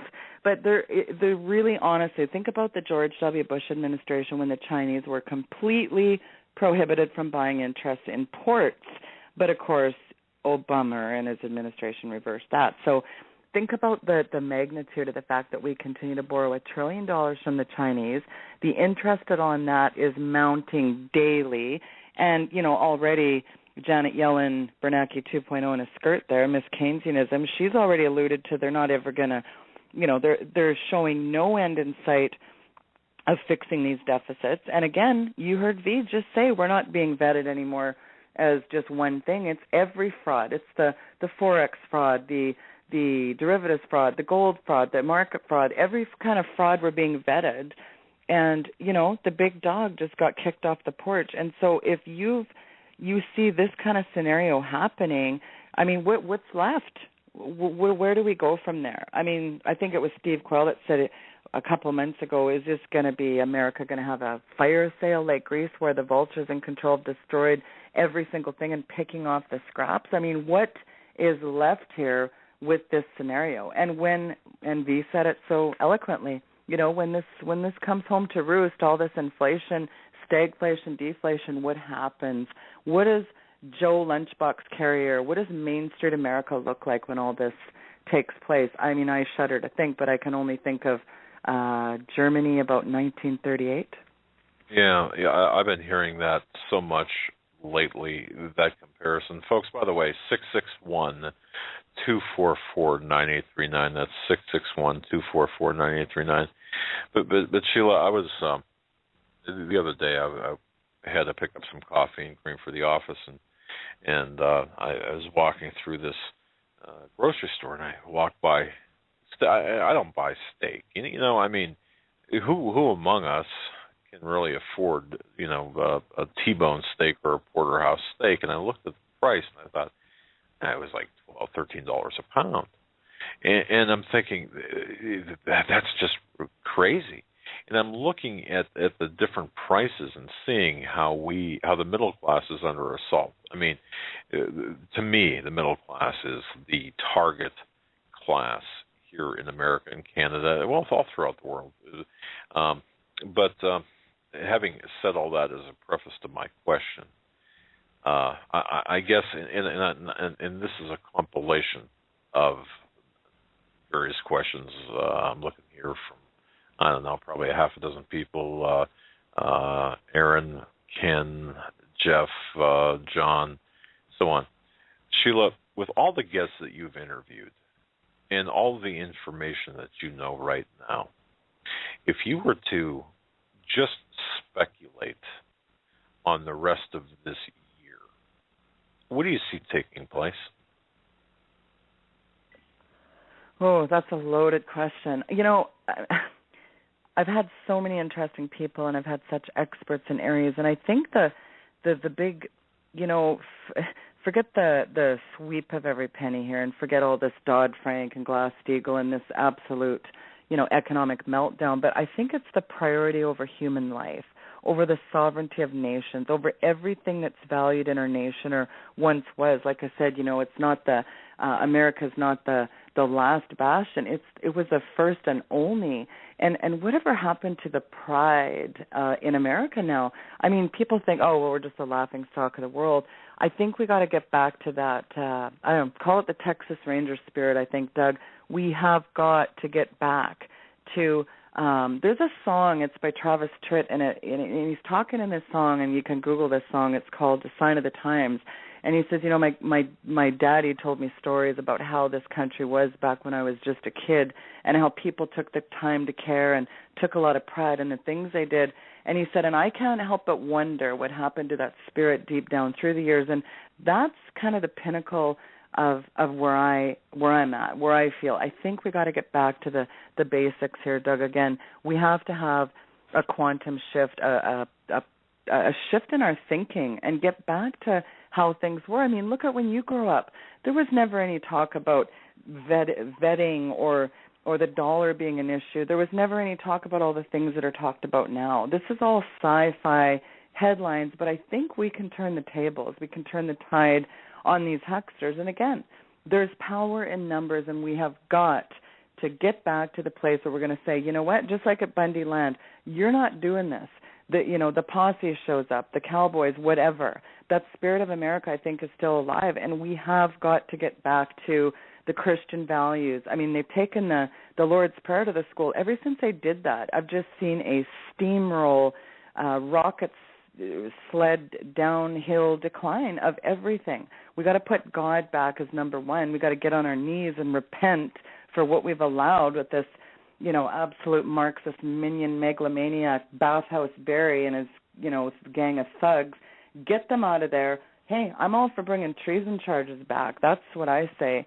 And I'm really working on a campaign in June to try to really get some things going with some constitutional lawyers to take back some things. But I mean, we got to get on our knees and our faces before God, repent, and I think that's the turning point right there. He said that He will respond to our prayer, and I think if we have enough people doing that, we can turn the tides here, Doug.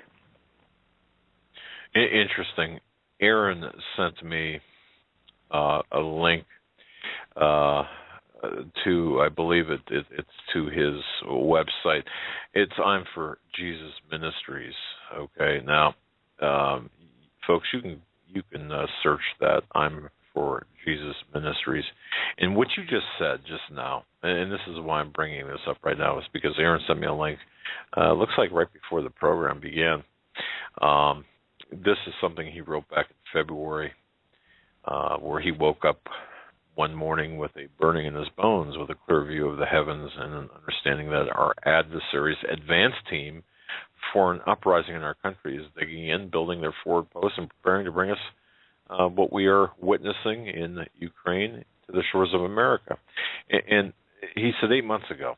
Now, Sheila, we did a series of broadcasts, a 5-week, at the request of people within, actually, believe it or not, people within the intelligence community who are on our side. And, of course, W was one of the advocates of this. But we did a series of programs, Sunday night programs, where we brought together Christians from around this nation and other nations in repentance, prayer, and fasting for this country. And you know what, Sheila? I believe, truthfully, and so does Aaron, right? Believe that really had an effect, a positive effect in the heavenly realm. Now, that's not to elevate us to some sort of, that's not to say, yay us, look what we've done. But prayer works, fasting works. Getting on your knees and repenting, yeah, it really works. And so you sound like you're right down in that level of right down in the trenches there of being a prayer warrior and really attacking the spiritual problems of our country rather than relying on the next election. Is that what I'm hearing? Well, I think, obviously, Doug, like a million-man march to me is useless. I think a million-man team on their knees is very powerful, because how many we've seen these, the truckers hammer down to D.C., we've seen the Million Mask March, and then we've seen this little anonymous thing that I'm not so sure about that movement. We've seen all these masked marches and million whatever, and the thing is, how effective have they been till now? And I think that's the thing we have to think about is, we know that these hedonistic hucksters have rigged, siphoned, manipulated everything. The powers that be, they want a new world order. We know that. And the playbook has been to take as much prosperity, liberty, wealth, everything from the Americas. Death is imminent. The sort of Anglo-American financial empire is collapsing. The system's rigged. The U.S. is heading toward a third world country status faster than Chris Christie can chow down a Big Mac. But the point is that this is the time when we're dealing with people, a Luciferian eugenics plan. That's really when you get into you just kind of brush away the surface and really get down into the nitty-gritty, go down the rabbit hole. That's what we're dealing with. And so we have to attack that on a spiritual level. And what does God say again and again? We're not fighting flesh and blood. We're fighting against principalities of darkness. And he tells us how we fight, and he gives us weapons of warfare. So if we've got the helmet of salvation and we've got the word of God, the shield of the sword, it's pretty simple. The Bible really does equip us with exactly our fighting tools. So what part of that don't we get, I guess, is my question. That's a great question. By the way, Sheila Zielinski is our guest, the Weekend Vigilante, hard linked off of our website, HomelandSecurityUS.com. On the right-hand column, of course, you can find the link to her website show. Go ahead. Yeah, let's take some calls if that's all right, Sheila. We have a bunch of people on hold waiting to I absolutely will in. Take calls, but I need to finish a quick thing here because I just got inundated. I actually just checked my email, and I've got about 75 emails that says to please finish your story about getting kicked out of your church. Well, very quickly, just the Coles Notes version is, one of my elders teams approached me and said, listen, we don't really like the name of your show. And I said, well, I don't really care what you like. And they said, well, we think it's very, it's not a very good name for, a strong Christian woman. And I said, well, here's the thing. Jesus was considered by the Pharisees to be a bit of a rebel, wasn't he? Even maybe a vigilante. And I said, so, I'm keeping the name, get over the name kind of thing. And then they said, well, we listened to your show, and you were cutting down Rick Warren. How dare you? How dare you talk about Joel Osteen? And so that's kind of the nuts and bolts of how that happened. Is they didn't like the fact that I was calling some of these telepickpocketists and the name it, claim it, genie rubbing bottle crew. I don't know what you call these guys, but I think they've moved fast and furious away from the real gospel, and we've got something else now, diluted. I think of I was watching a commercial on light beer, Joe, the other day, and I thought, this is what we have in America. We have light Christianity, and I don't want it. So, yeah, that's that story. Yeah, you're exactly right. Christianity light. I like that. Lukewarm is exactly what it is, and we know what you're talking about. So let's go to the phones here. We're going to go to area code 765 first. 765. We're coming to you. You're live on the Hagmann and Hagmann Report with our guest, Sheila Zielinski. What's on your mind tonight? Can you guys hear me okay? Yes, we can. Awesome. Hey, Doug and Joe, I got to tell you, it is a pleasure to hear the truth. I'm Dave from Indiana. Been listening to you guys for a couple years. First-time caller. And I wanted to ask you guys, all three of you actually, and Sheila is absolutely awesome. Absolutely awesome. Sheila, she's been on Dave Hodges' show, yes? Yes, I have. Yeah. Awesome. Yeah, December 8th. I was just recently. Yeah, so this is like the second or third time I've heard you, and I'm going to be checking out your website. I wanted to ask all three of you, have you guys ever heard of the Lost 10 Tribes of Israel? Sheila, obviously Joe and I have, but Sheila, go ahead and take that if you'd like. Yes, we have heard of it. I guess I would have to ask, what's the actual question? Okay, well, if you give me just a couple of minutes to go over a couple of scriptures. The first one, Matthew 10:6. It actually starts in the middle of verse 5, and Jesus says, "Do not go into the way of the Gentiles, and do not enter a city of the Samaritans, but go rather to the lost sheep of the house of Israel." And that's what Caller, Jesus when you're talking about the 10 tribes, though, you are referring to because see, when I think of the lost 10 tribes of Israel, I think of the northern kingdom of Israel, and sort of the ancient, traditionally thought to be separate from the ones that Moses included in the ephod. So we're thinking of Dan and Reuben and Gad and Asher. The tribes disappeared from the text of the Hebrew scriptures after they were invaded and conquered, kind of around, I don't know when it was, 7-something BCE. So you're talking, though, about the same group. Absolutely correct. Okay. Absolutely correct. And they disappeared between 721 BC and 718 BC. Okay? They disappeared. They didn't die. They disappeared. So if you go now to the book of James in the New Testament, the very first sentence in the book of James says, "To the 12 tribes which are scattered abroad, greetings." And so in the book of James, and the book of James was written in the 1st century A.D., not long after Jesus died. And James, obviously, was one of the apostles.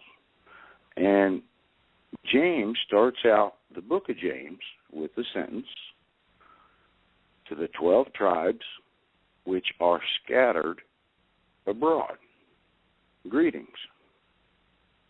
And so a lot of preachers will say that the 12 tribes disappeared from history and they are no longer a factor. But I know for a fact there are over 1 million people in the United States that would dispute that.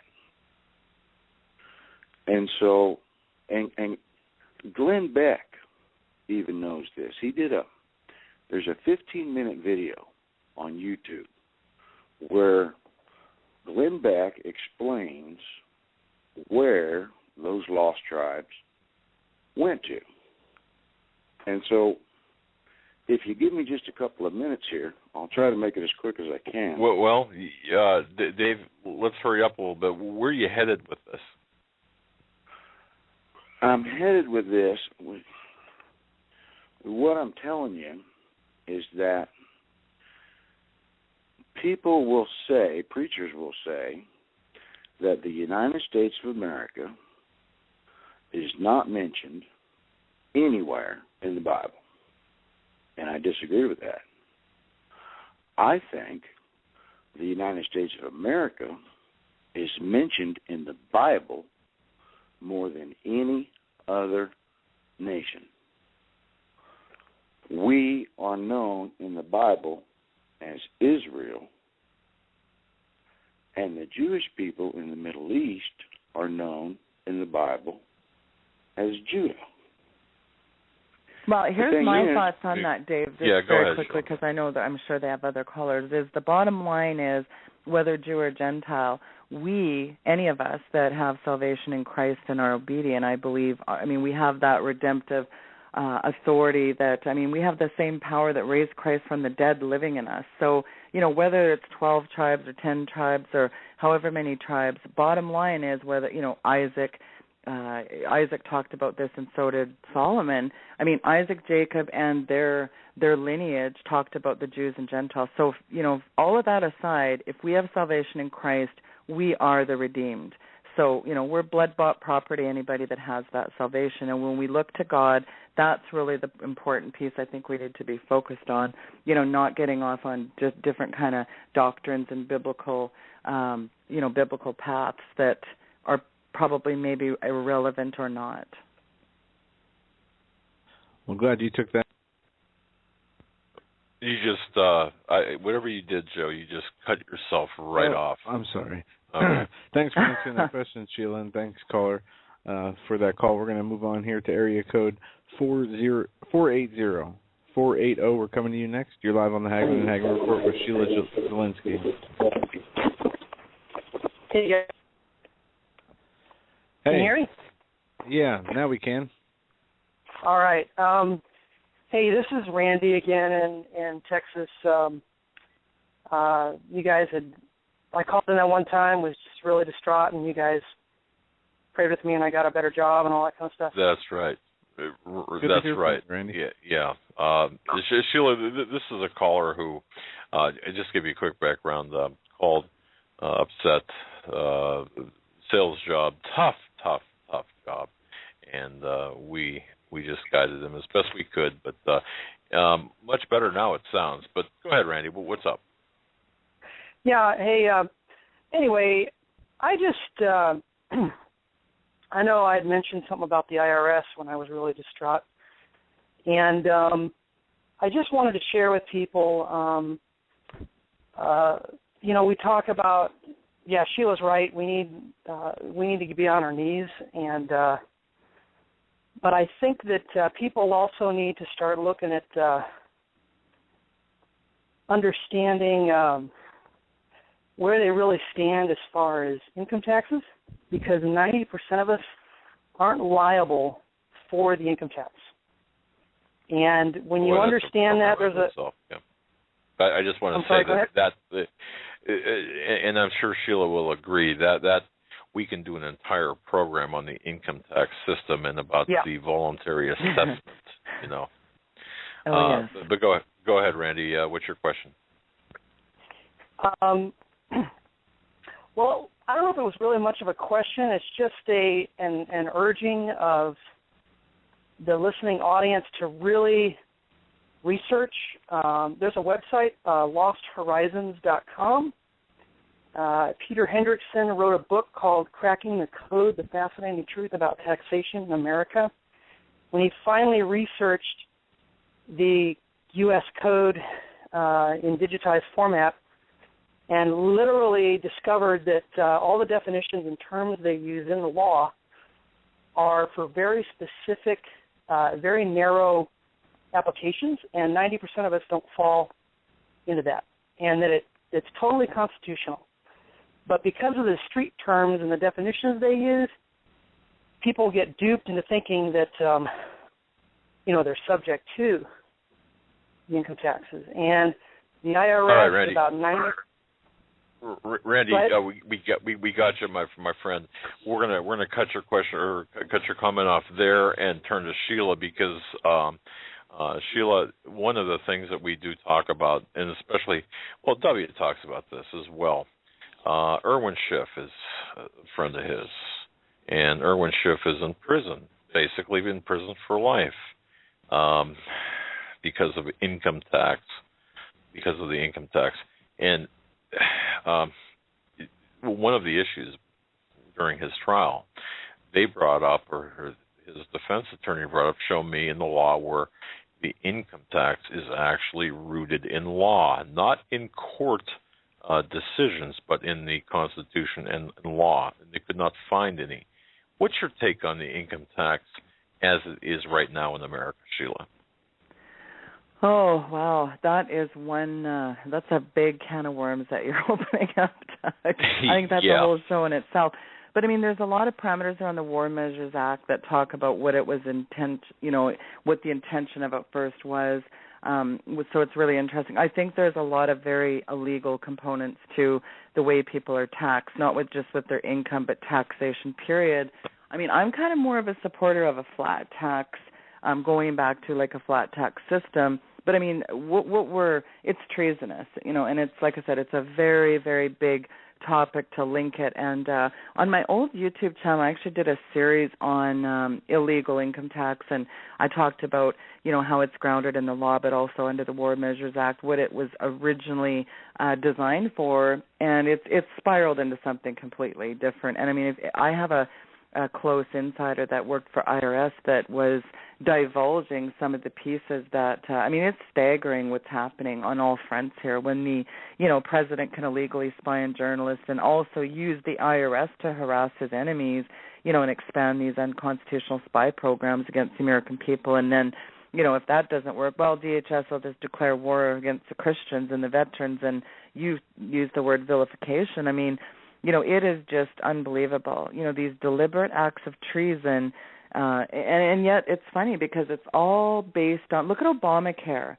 I mean, that was his very first, I think he actually sanctioned that during his inaugural speech. He actually had that ready to churn out. And remember what Nancy Pelosi said?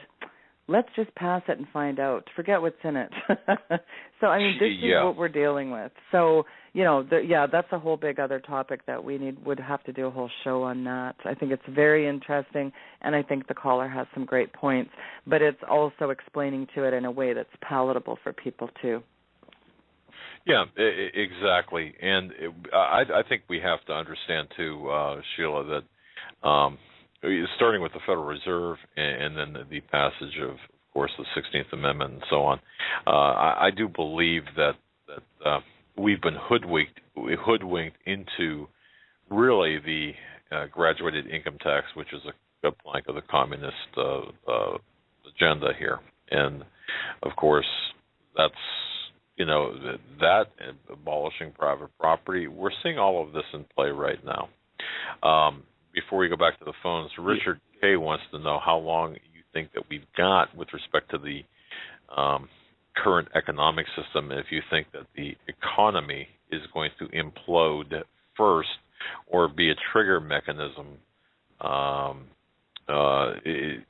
before anything else. We'll say before like an EMP. Now, these are my words now, not Richard's, but is the economy the most dire threat that we're facing right now? Well, it's so funny because I almost thought, well, it's taken us 100 years, boys. So, because think about the entire history of America, how it was anchored in gold and silver. And I think about some of the things V says, how it's kind of stood as a standard and protected people from corrupt banksters for more than 50 years. But if you really go, I mean, and think about what Jefferson said, if the American people ever allow private banks to control the issue of their currency, first by inflation, then by deflation, the banks and corporations that will grow up will deprive the people of their property, and also their children will wake up homeless. So let's flash forward. You know, you've got Lincoln financing a war of aggression. Flash forward to that, and you've got in 1907, and everybody can Google this, J.P. Morgan, the good old financial luminary that he was, created such a spiral of turmoil when he crashed the New York Stock Exchange, implementing a central bank fiasco in the scourge that is what you just said, Doug, the 1913 Federal Reserve. So think about it for a minute. You create this unrestricted and unregulated 100-year-old Federal Reserve fox watching over the gold-filled henhouse, and Bretton Woods had a major flaw, and this is one thing Salente and V maybe have never explained, but there was nothing stopping the Fed from printing and expanding the supply of Federal Reserve notes, and of course, no thanks to Nixon, he issued a decree and then flooded the world with these paper dollars. So where am I going with this is that, you know, we springboard from that to the war on drugs, the U.S. oil deals with OPEC, and you're only selling in U.S. dollars. You know, all these foreign oil deals made our nation require every person, so that's Saudi Arabia and everybody else, to, require these Federal Reserve notes, so hence the petrodollar scheme. So we had an oil-backed currency outspending all the nations of the world, creating this military juggernaut and undisputed heavyweight superpower status. So the question to answer that is, we had an unlimited credit card in the New York Federal Reserve, so that's what really America had, is a ching-ching credit card. So now, you know, you flash forward to where we're at now. What underpinned the American supremacy? What did? Well, one thing was a world reserve currency, and the second thing was the might and supremacy of their military. Well, guess what? Where's our military right now, and where's our dollar headed? So to answer your question in a long way, I think we're maybe months away from seeing the implosion of all this, really. That's what I really do believe. I think we're seeing an all-out economic meltdown right before us. But again, you know, according to Clown News Network, crickets chirping, nothing to see here, folks. We're in recovery. That's their buzzword, and I don't think we're in recovery. In fact, that's an all-out lie from the pit. It's very bleak. Let's just put it that way. I was in the waiting room this weekend, and I think you know what? It was Fox News that was on in the waiting room where I was sitting, and it was in the morning. It was a replay of the Sunday morning show where two financial analysts. We are in a recovery. I think one was from GM, perhaps. Yeah. One was from. Yeah. I don't know if you saw that or not, but yeah, I was, I wanted to throw things at the TV had I not been in public. But we're up against the top of the hour break. Sheila, you've been very gracious with your time. On the other side here, I've got a question from someone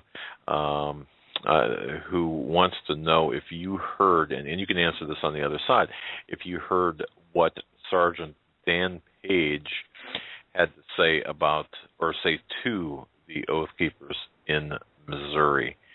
That's the question, which you can take on the other side. That's the question before the break. Yes. And she did not catch the question, so if you could ask again. Sure. And I'd like to echo the sentiment that she's been very gracious with her time. And, folks, we're all voices in the wilderness here. At least that's how we perceive ourselves. We're not funded by any big corporations, nor will we ever be if we want to be really true to the truth. We do what we can to educate the public. We attempt to bring the cutting-edge truth to you. And, if one thing, if you feel led and you feel blessed, I mean, Sheila is, look, I know Sheila could be living out of her car. I'm not saying she is, but she could be living out of her car, for crying out loud, and she would not ask for a dime or anything. That's the kind of person that Sheila is. So if you see fit, if you have benefited from Sheila, folks, go to her website. It's linked off of HomelandSecurityUS.com, and tell her how much you appreciate her via email. Certainly, she accepts donations to stay on the air, to pay her bills. Look, we intend to support Sheila as well. And I know that she's traveling to Montana. She's going to be a blessing there to all of us as well. So keep her in your prayers, and certainly if you're blessed by what she has to say, the information, all of her work. We were talking last week, I think, and this is the way it is for people like us.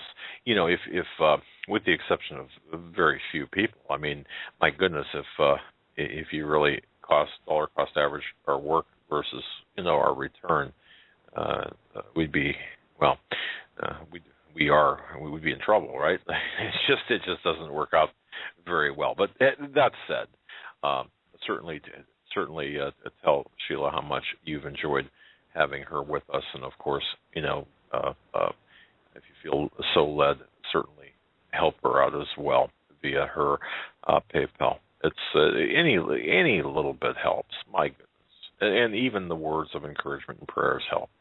But the question before the break, there was Sergeant Major Dan Page speaking to the St. Charles, Missouri chapter of Oath Keepers, explained how they, meaning the government, the criminal cabal within the government, plan to end American sovereignty and usurp the Constitution, which I kind of think has already been done, thus establishing martial law and merging the U.S. with the New World Order, perhaps even starting with the North American Union. Have you heard about this? Did you watch? Did you see? Did you read any comments by this Sergeant Major Dan Page, Sheila? No, I didn't read the comments about Sergeant Major Dan Page, but what I was kind of the angle that I found interesting over the weekend was I was watching a group of individuals at the ranch who, I don't know if again this is part militia or some ex-Oath Keepers. I mean, I think about Stuart Rhodes. I mean, they literally ran him right off the ranch, and they literally said, Oath Keepers are banned off the ranch, and if they return, they're just going to get escorted off. So I don't know who this group leader is that's making these comments to Rhodes, but he actually told him out and out he was lucky he wouldn't get shot in the back, because he said that's what happens to deserters on the battlefield. And I remember him saying those words. And so, again, I don't know what happened with Stuart Rhodes. Oath Keepers' motto is not on our watch, and I know they kind of have their, there's different people. There's factions of splits now on that ranch. So I really don't know. I'm not up to par on this video that your caller or your guest is talking about, your other guy there.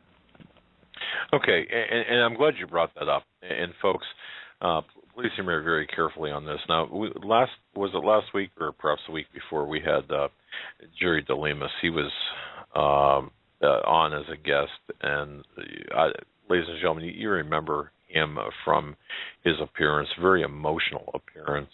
He was left from New Hampshire, drove to the Bundy Ranch, was a part of the New Hampshire, not really part of a militia, but ended up being that way. And as time progressed, when the Oath Keepers came in, there seemed to be this extreme animosity among a very small grouping of people that ended up with, you're right, Sheila, the Oath Keepers were unwelcomed, if you will, from or opted out of being a part of what was taking place at the ranch. And there was some nasty stuff going on inside the ranch itself. There was infighting and I mean, almost guns, people drawing down on others, and it was really crazy. And the Oath Keepers, when they did a video, and Stuart Rhodes did a video, there were, I think, 4 people in this one video that lasted for over an hour. And one of the men, as well as Stuart Rhodes himself, mentioned Jerry DeLemus as part of the problem. Okay, now, again, I'm probably not being fair to Jerry or being fair to the situation by trying to cram a lot of information into a short period of time. But the bottom line is this. After looking at and making some inquiries as to what exactly happened there, you know what, Sheila, I'm beginning to think that because of the way this all happened so quickly, there were people that came into the ranch, volunteered their time that were there to provoke something much more than what was intended. Any thoughts on that? Well, I think from what I understand, there's now an armed citizen faction at the ranch kind of openly talking about the possibility of this impending drone strike. That was sort of the last that I heard about it, and there's kind of more factions, inside the ranch that are feuding, and there's divide amongst the patriots, and so that's really disconcerting to me in itself, because again, I think the sort of that last rancher standing that I talked about earlier, that kind of spirit of the Texas Ranger thing. I don't think the BLM these minions were prepared for what happened when these cowboys stood up and said, "No, you're not going to do this." And I think that sort of showed backbone and grit in the face of tyranny, because as I mentioned before, you got a sniper nest up there and they're saying lethal force. It takes a lot of backbone and courage to say, well, then bring it, bring the heat, because that's what they were doing. And so I think, what really breaks my heart, and it actually just reminds me of the way the church is all split off into these factions too. There is just such an eclectic mishmash of misinformation, disinformation, COINTELPRO, disinfo agents, massive psyops everywhere. This is a sci-fi, because, they want this in-house fighting. They want running roughshod over the citizens. They want a war in the citizenry. But, hey, why not just have the citizens fighting themselves? It's just such a virulent example, again, Doug, about how things can just spiral out of control when we're not keeping focused on, I guess we're not keeping focused on what God wants. And I think that's the sad part of this. When we get off on a tangent and we're running over here and we're kind of being very, we're not necessarily being proactive, but we're being very responsive. And I think that's a dangerous place, when we're not being proactive, but we're being reactive. And so, I think that's a dangerous place. I think it's all, it's very showing it's telling what the government is kind of testing the waters again, hey? Very much so. And if we can use the ranch as a mere example, and I'm not saying this is what has happened or what would happen, but if it were me, for example, going to a ranch, now I don't have military experience, missed Vietnam by not too much, but having said that, as a civilian without military experience, I certainly would defer to those with military experience to handle the military operational aspect of that scenario. And what I see taking place are people that have purchased an AR-15, we'll say, or some other type of gun, and thinking that they are that they're equipped to go head to head with the enemy, these combat veteran BLM agents or the subcontractors brought in, when in fact that probably should be best left to those people with combat experience, military experience, such as the Oath Keepers, who have this level of experience. But what I see taking place is egos getting in the way, just like on the talk shows. Well, you're out, egos in the way. Well, when I had Greg Evenson, I was talking about this Clive and Bundy standoff, and it's funny because one of the things I remember sticking out. He's a former lawman, he's ex-military, and state trooper, and I asked him. I said, Greg, what is legitimate legal authority? What is legal law? Because I said I thought that all law was subject to the Constitution. We don't have any rights anymore, Doug. We have permissions and privileges, and I personally think that laws need to be abolished if they're immoral or wrong. And let's not forget that it's said that everything Hitler did was, quote, legal. So you've got this gun grabbing that's been going on, and of course, I don't know if you and Joe saw this headline, Doug, of Bloomberg announcing his new $50 million, gun grab. I call it. He calls it a gun control campaign. But you're seeing again this draconian police state uprising. Forget protecting and serving here. These are law enforcement. They're not protecting and serving. And all the way around, it's just, again, an extirpation of everyone's rights. These men in military and law enforcement have sworn to uphold the Constitution. And I think, I said to Greg, I think of the Lexington Minuteman representing Captain John Parker, and I think of retreating not being an option for the colonists. And I think, men like my grandfather who stormed the beaches of Normandy and took a bullet, he didn't back down. Tens of thousands of GIs over the years watched their comrades bleed and die in the battlefield too. And if one thing boils my blood, Doug, it's a vilification of our veterans. And what's the tipping point here for the citizenry? I guess that's the question. How far does all this have to go? Are we just going to keep giving up everything without a fight, continue to bow down to tyranny like a bunch of cowards on our knees? I'd rather just end it than live on my knees like that to this tyrannical, imperialist, out-of-control rogue government. But I guess what is the next phase? And that's really, if they're pushing these, they're pushing an all-out war in the citizenry, what is the next phase? I guess that would be the question. Who knows with these guys? Who knows with these hedonistic hucksters, what they're off plotting in the back rooms? Hedonistic hucksters. I love it. I love it. Very well said. Let's go back to the phones as we have a whole bank full of callers. We're going to go to 334 area code. 334, you're up next. You're live on the Hagmann and Hagmann Report. Is that me? That is you. Oh, hi. Good evening. I just wanted to kind of comment on your last topic. I have been following this very, very closely, what's going on at Bundy Ranch. Ever since Steve sent out the alert for prayer back on the 11th or the 12th, I have been attending the situation very, very closely. You did have issues of command and control. There were a lot of volunteers there, a lot of independent militia, a lot of oath keepers, oath keeper head. They had a lot of issues with who's going to do what, when, how, and where. So that was an issue.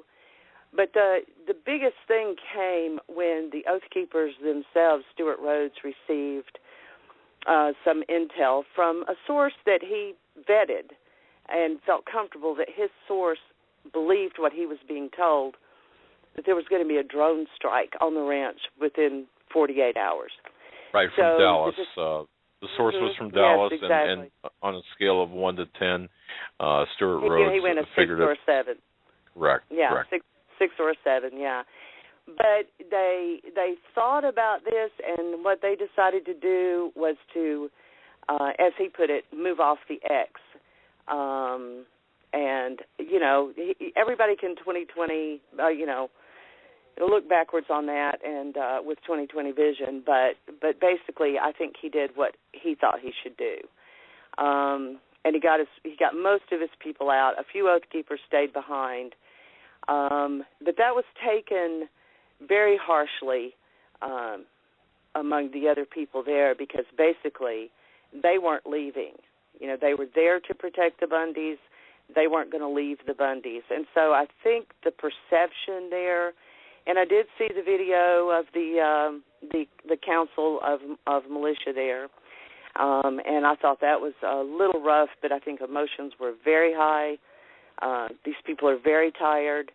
And I do know that Jerry DeLamus did decide to stay with the militia forces there, and Stuart Rhodes will tell you, in fact, their website will tell you, they are not militia. They have a very specific task. If you go to their website, they'll tell you, we're an educational force, and we're here to remind current and former law enforcement and military that we will not obey these specific unlawful orders, which is a good thing. And, I've followed Stuart Rhodes for a long time, so I understand his underlying motivation is to get men who have been trained to kill to consider not killing the American populace. Okay? Okay. When you boil it right down, that's what it is. I don't have a thing against oath keepers. But nor do we. Yeah, no, and I don't think you do either. But on the other hand, there are militia units out there who are specifically tasked with defending and protecting, and the Oath Keepers are not. This is not part of their problem. This is not part of their Caller, I think that this mission. case involving Clive and Bundy is really the bigger piece in all this, whether it's militia or Oath Keepers or whatever it is. I think the bottom line here is this is another case of David versus Goliath in what has become an all too familiar scene in which some agency of the federal government swoops in, flashes their badges and their guns, and they seize control of, whatever, private property, just of usurp the American taxpayer with so much as an offering of the pretense of the due process of law. And I think, again, the extirpation of our constitutional freedoms, I think that's huge. And I think that is we're seeing the pillaging, plunder of everything, pilfering even, I'll throw in there. Again, those pirate terms to describe what's unfolding. Every single time we turn around, there's another visceral example of absolute tyranny, and that David versus Goliath in this, again, all too familiar scene, running roughshod over the citizens, and I think it's time it stopped. And thank you for that call. Sheila, kind of switching gears here, I wanted to get your opinion on this, and I didn't get a chance to ask earlier in the first hour. Obamacare. We've seen the rollout of Obamacare. I know you're not in America, but what do you see at the moment? What do you see here happening with Obamacare, and what do you see it doing to the American people and the economy and small businesses here in the near future? Well, I absolutely think that this is one massive piece of legislation. You have to understand, again, he was talking about it on his inaugural. I think that this is the most duplicitous, treasonous puppet ever. And again, he's a puppet, he's following his orders. I think the rollout of this is just scandalous. There's no other word. It is, if you really get into the nitty-gritty of what's in this thing, we're talking about, radio frequency identification, chipping devices. We're talking about some sci-fi things in this legislation. This bill in itself is just an atrocity, and I think the big piece is, I think, that the fact that they're trying to, exempt all of Congress from it, but they're going to jam it down your throats. That to me is just absolute. It teeters on the brink of ridiculousness. I don't have any words to say than scrap it. Tell Barry where he can stick his Obamacare fiasco, I might add. And I agree. And you said something about the RFID. I've done hours and probably days of research on this topic. They're moving in with these electronic health records and medical devices. How long do you think before they make an RFID chip or some type of digital chip mandatory for all people, like the Bible says in Revelation about the mark of the beast? Well, I think we're seeing a freight train rolling down the track already. We've already got basically a cashless society. Then you've got Regina Dugan at DARPA there when she was the head saying, we've got these trendy little tattoos that now we just stick on the surface of the skin, and apparently they amalgamate into the flesh now, and that's trendy.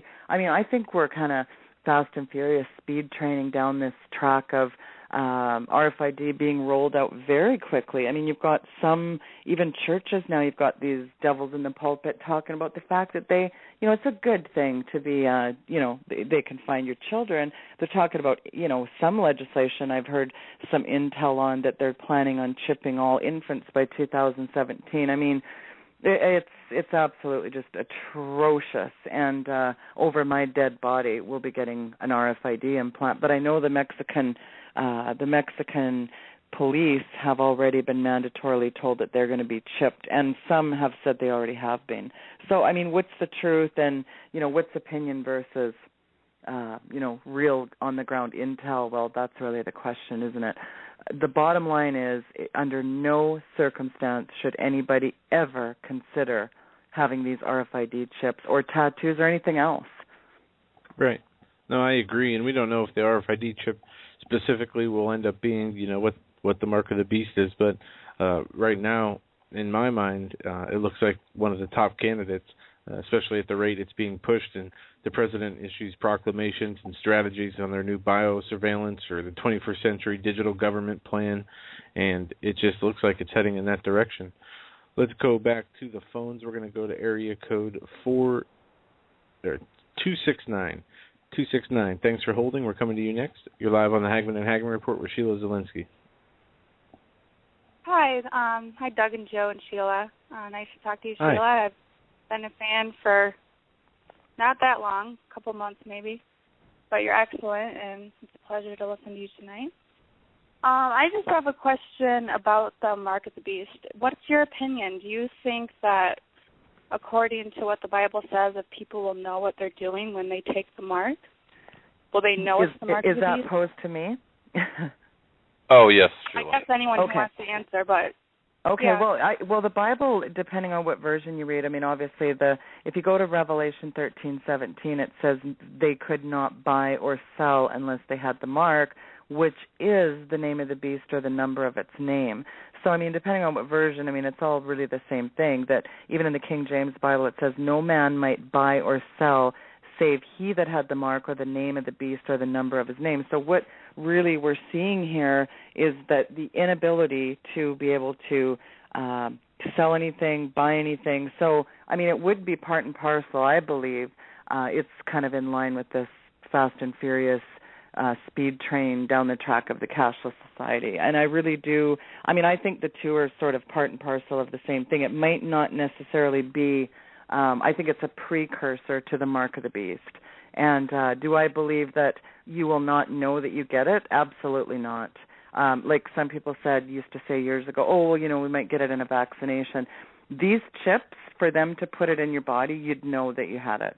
Unless you were absolutely, you know, laying in a coma and somebody injected it to you. I mean, I'm pretty sure that you're going to know that this thing is going into you, unless, again, you're in a coma or you're, you know, under anesthetic or something, which would be a tragedy. But I don't think people are going to be accountable for what they don't know. So my answer would be you'd know. God's not going to, and caller, I think I can speak to your question, and Sheila, I think I agree with you. We will, for us to accept the mark, we will have to accept it knowingly, and knowingly. I'm not going to say willingly, but at least knowingly, knowing that we will be exchanging salvation for the ability to conduct commerce or to live another day or whatever the contingency is. Is that what I hear you saying? I absolutely I wasn't so much agree with speaking you, as far. I'm sorry, I didn't mean that. Go ahead, caller. I don't think that people will not know that they're taking something. I just what I'm questioning is whether they'll realize that it's the mark of the beast that they're taking. And Sheila, I think you said that we're not going to be fooled unless we're, you know, unless we're a slab of meat on a table somewhere, and even then, you know, are we going to be responsible for what happens if we're unable to make a conscious decision? My theory is no. I mean, my belief is no. That we're going to be forced to decide. That's kind of where I'm at. But the caller, thank you very much. Have any of you done any research on like whether or not this implant changes your DNA? I have, yes. Sheila, what about you? I've heard something like that.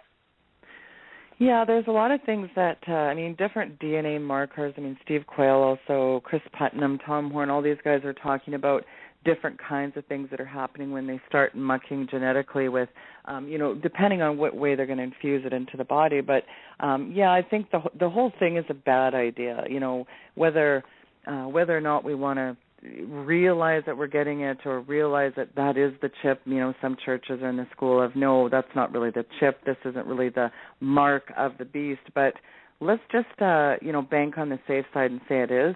I mean, I'm not exchanging my salvation for anything going inside me if I can avoid it. So the willing statement, I think, Doug, you nailed it. Thank you. And caller, thank you so much for your call. Sheila, you mentioned Chris Putnam. Now, this Thursday, you've got a show with Chris Putnam. Folks, Sheila's show is The Weekend Vigilante. Sheila, what time is your show on? Again, I'm not sure. I might end up having to do a pre-record on that. It's the first time I would ever do a pre-recorded show just because, again, I'm not hosting anywhere right at this minute. As of last Thursday when I ended my show with John B. Wells, I'm what they call a free agent. Okay. So we'll see. If I may or may not have a venue, but in any event, I'll pre-record it and I'll stick it onto YouTube because that's going to be a really good show talking about his book. And I know you had him on with Steve Quayle not that long ago.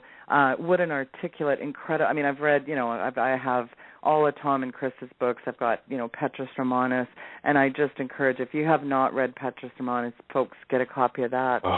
Just an articulate, incredible man. He's got a new book coming out May 15th. What an amazing, incredible individual. I can't say enough about Chris. Well, and I'll say this, Sheila, whatever we can do to assist you as a free agent, however we can assist you, the entirety of the staff resources of our program are with you. So whatever you need, you just let us know. Because, and you, folks, I'm going to tell you, Sheila is a great, if you haven't listened to her program, you've got to listen to her programs. Go back into her archives. Sheila, you're a great interviewer. You're a great, and I'm not just trying to flatter you with, baselessly. You do get, you ask some very pointed, very direct questions, and it's what people are thinking. I've listened to an interview. You've asked the very questions I was thinking when you asked them. So that's a sign of a good interviewer. So thank you so much for that. Okay, moving along here. All right, let's go back to the phones. Let's go to area code 304. 304, thanks for holding. You're live with Sheila Zielinski on the Hagmann and Hagmann Report. Well, good evening, gentlemen. This is Phil from West Virginia. Hey, Phil. Nice to talk to you guys again. I don't get on very much anymore. I'm working at night. Let's go to the ether a little bit here. The end of the age, the war in heaven being brought down to earth, and what's going to happen here on earth when that war is finally here, and the beings above that don't want to come down here because they know where they're going. It's very much in my heart these days, and very much in my time, and it never seems to go away. I just like your idea on that. It comes right down from Adam and Eve all the way to now, and we're in the final generation, as far as I know, and we're seeing these things unfold before us, and it's a wonderful time to live, and it's very. My heart's racing.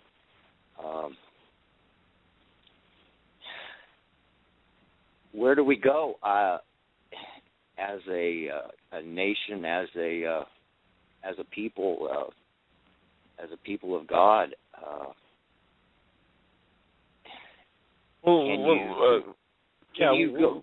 Can you describe one without the other? The people without the war coming to us, and we are here to defend. I guess we're here to defend heaven, and heaven's here to defend us, and it all works hand in hand. Well, I think there's a cosmopolitan of things happening here. I mean, we've also talking about a war in the world, because the war of the worlds is unfolding literally before our eyes, too. And, I mean, look at how much we're getting groomed for these extraterrestrial kinds of scenarios. I mean, every other day in the media now they're talking about, this is coming, and Bill Clinton now weighing in on this. I mean, it's really interesting how we're sort of being prepared for different kind of scenarios, and the Bible is really clear on it. I did a really great interview, and I think one of the best people that really have a handle on the abyss when it opens is Russ Dizdar, and we actually talk about this on my show, and it's archived on my website, and I think he really gets into this, what a possible scenario, looks like, and how this thing might play out. Steve Quayle has also touched on it quite a bit. So, I mean, there's a lot of possible scenarios of how this thing looks, boots on the ground. But in any event, I don't think it's going to be any, well, what does the Bible say? It's like nothing we've ever experienced before. I mean, all hell will really be breaking loose. That's what I'm trying to say, and that's what I hear every day is I hear this, what we're going to do to you, what we're going to do to you. This is what I hear from them, from that side, is what I should be so scared of what you're going to do to me. Let me turn that around. You better be worried about what we're going to do to you. Well, I know here's the good news, that we have a promise. We have promises over and over in the Word that we have God is our refuge. He is our strong tower. So really, that's really it, isn't it? It is, and that's what that's the hope I want people to understand is, I mean, they can tell us in our face all day long what they're going to do to us. You know what? In my Bible it says, you better worry about what's going to happen to you.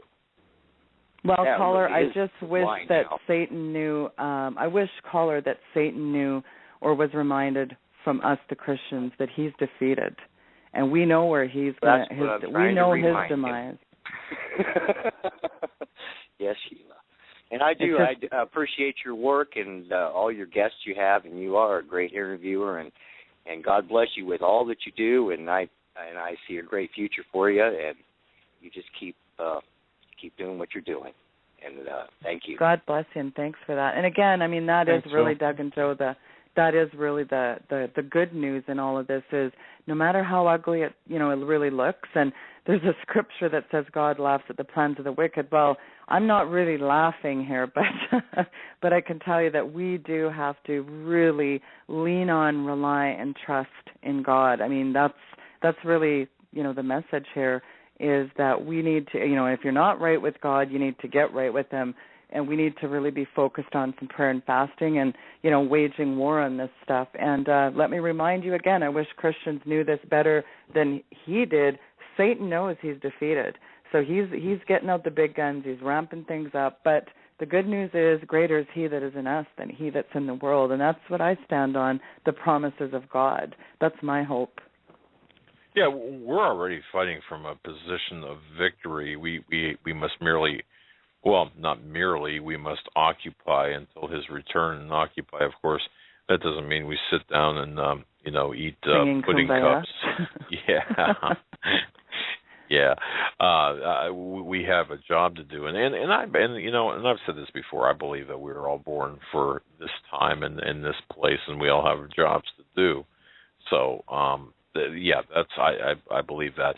Wes writes, and let me ask you this. This is kind of somewhat, I mean, I've heard about this, but let me ask you and tell me if this is relevant or if you've heard about something called the business plot, which was an alleged political conspiracy back in the 30s where retired Marine Corps Major General Smedley Butler claimed that there were some businessmen plotting to create a fascist veterans organization and use it to overthrow overthrow Roosevelt at the time, with Butler as the leader of that organization.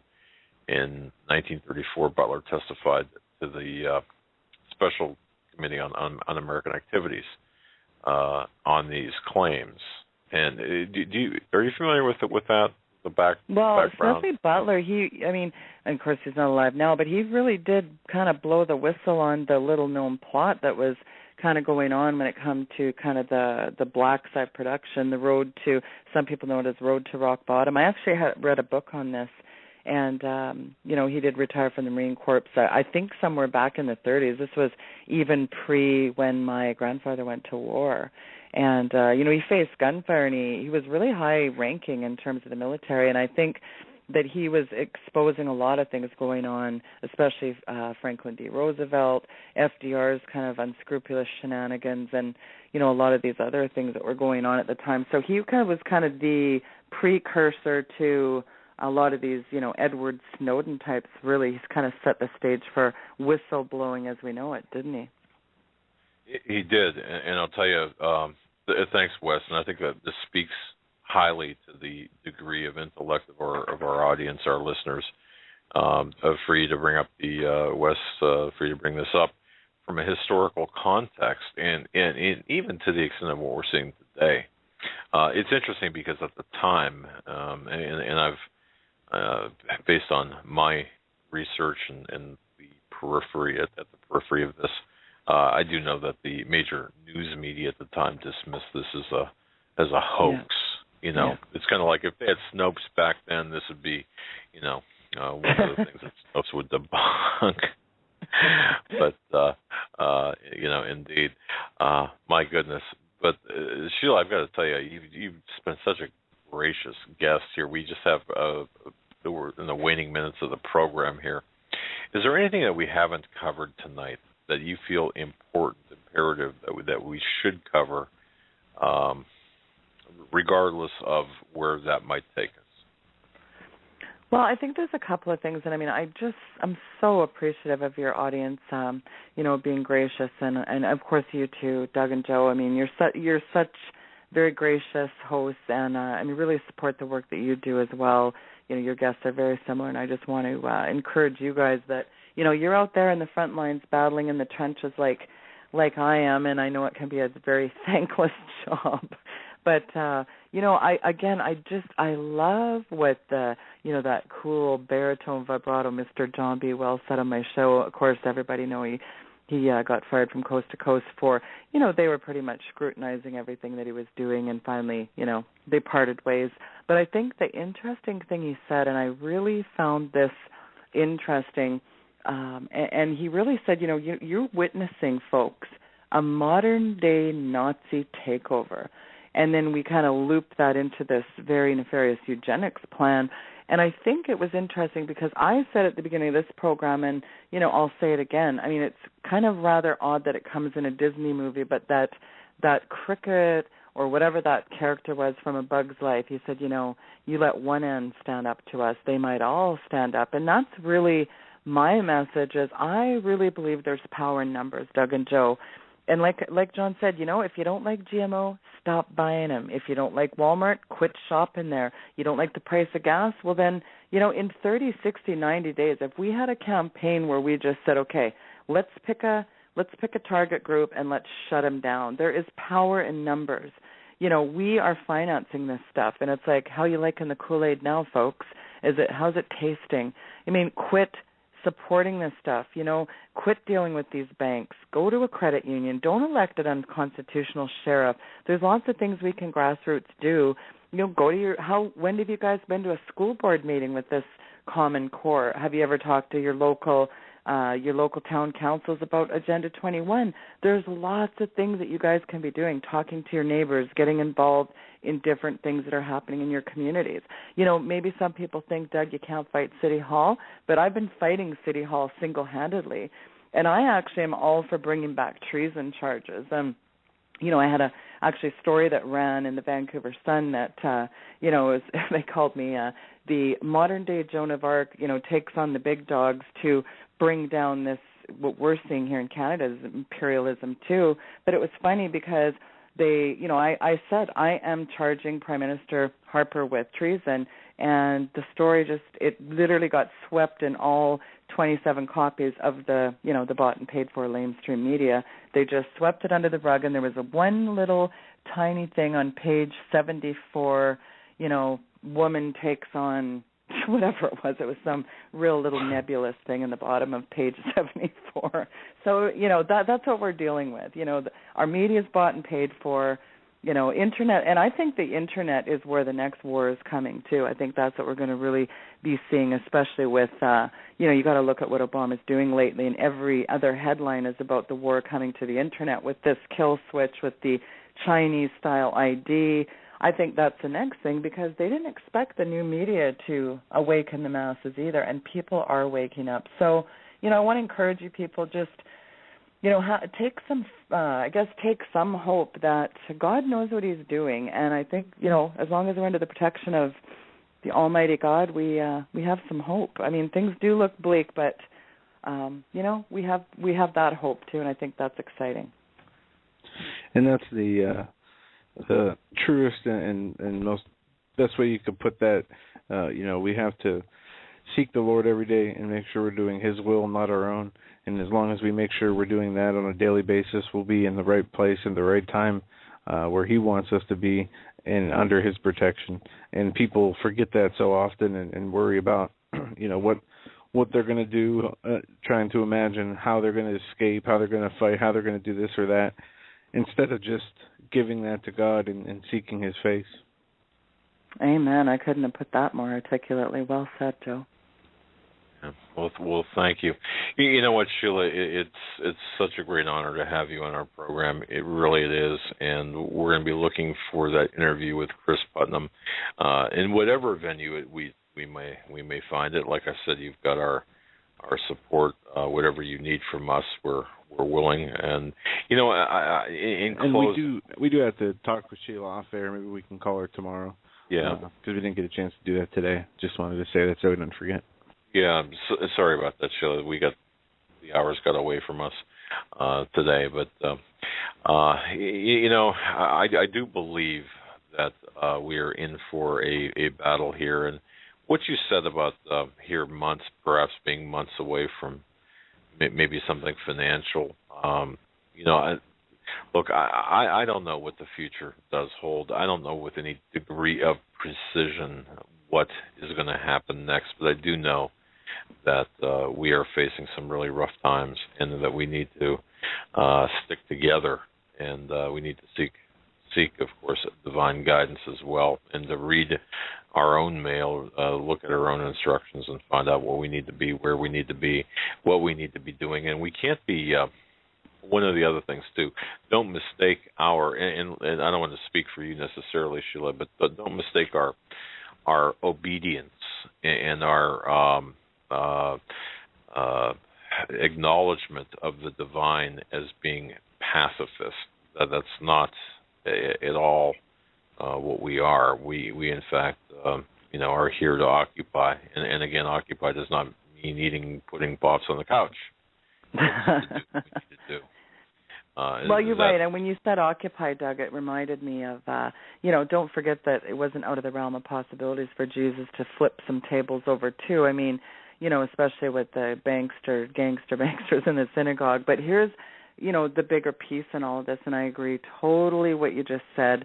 But here, and it's not all about sitting around singing Kumbaya while Rome burns around us and having a group hug and, just sitting in mega churches and, because, I walked through a Christian bookstore the other day and my jaw dropped. And I thought, my God, look at these titles. This is just, 5 steps to become Joel Osteen, and, it's a new day. And it's so, like Joe used the word lukewarm. It's so watered down.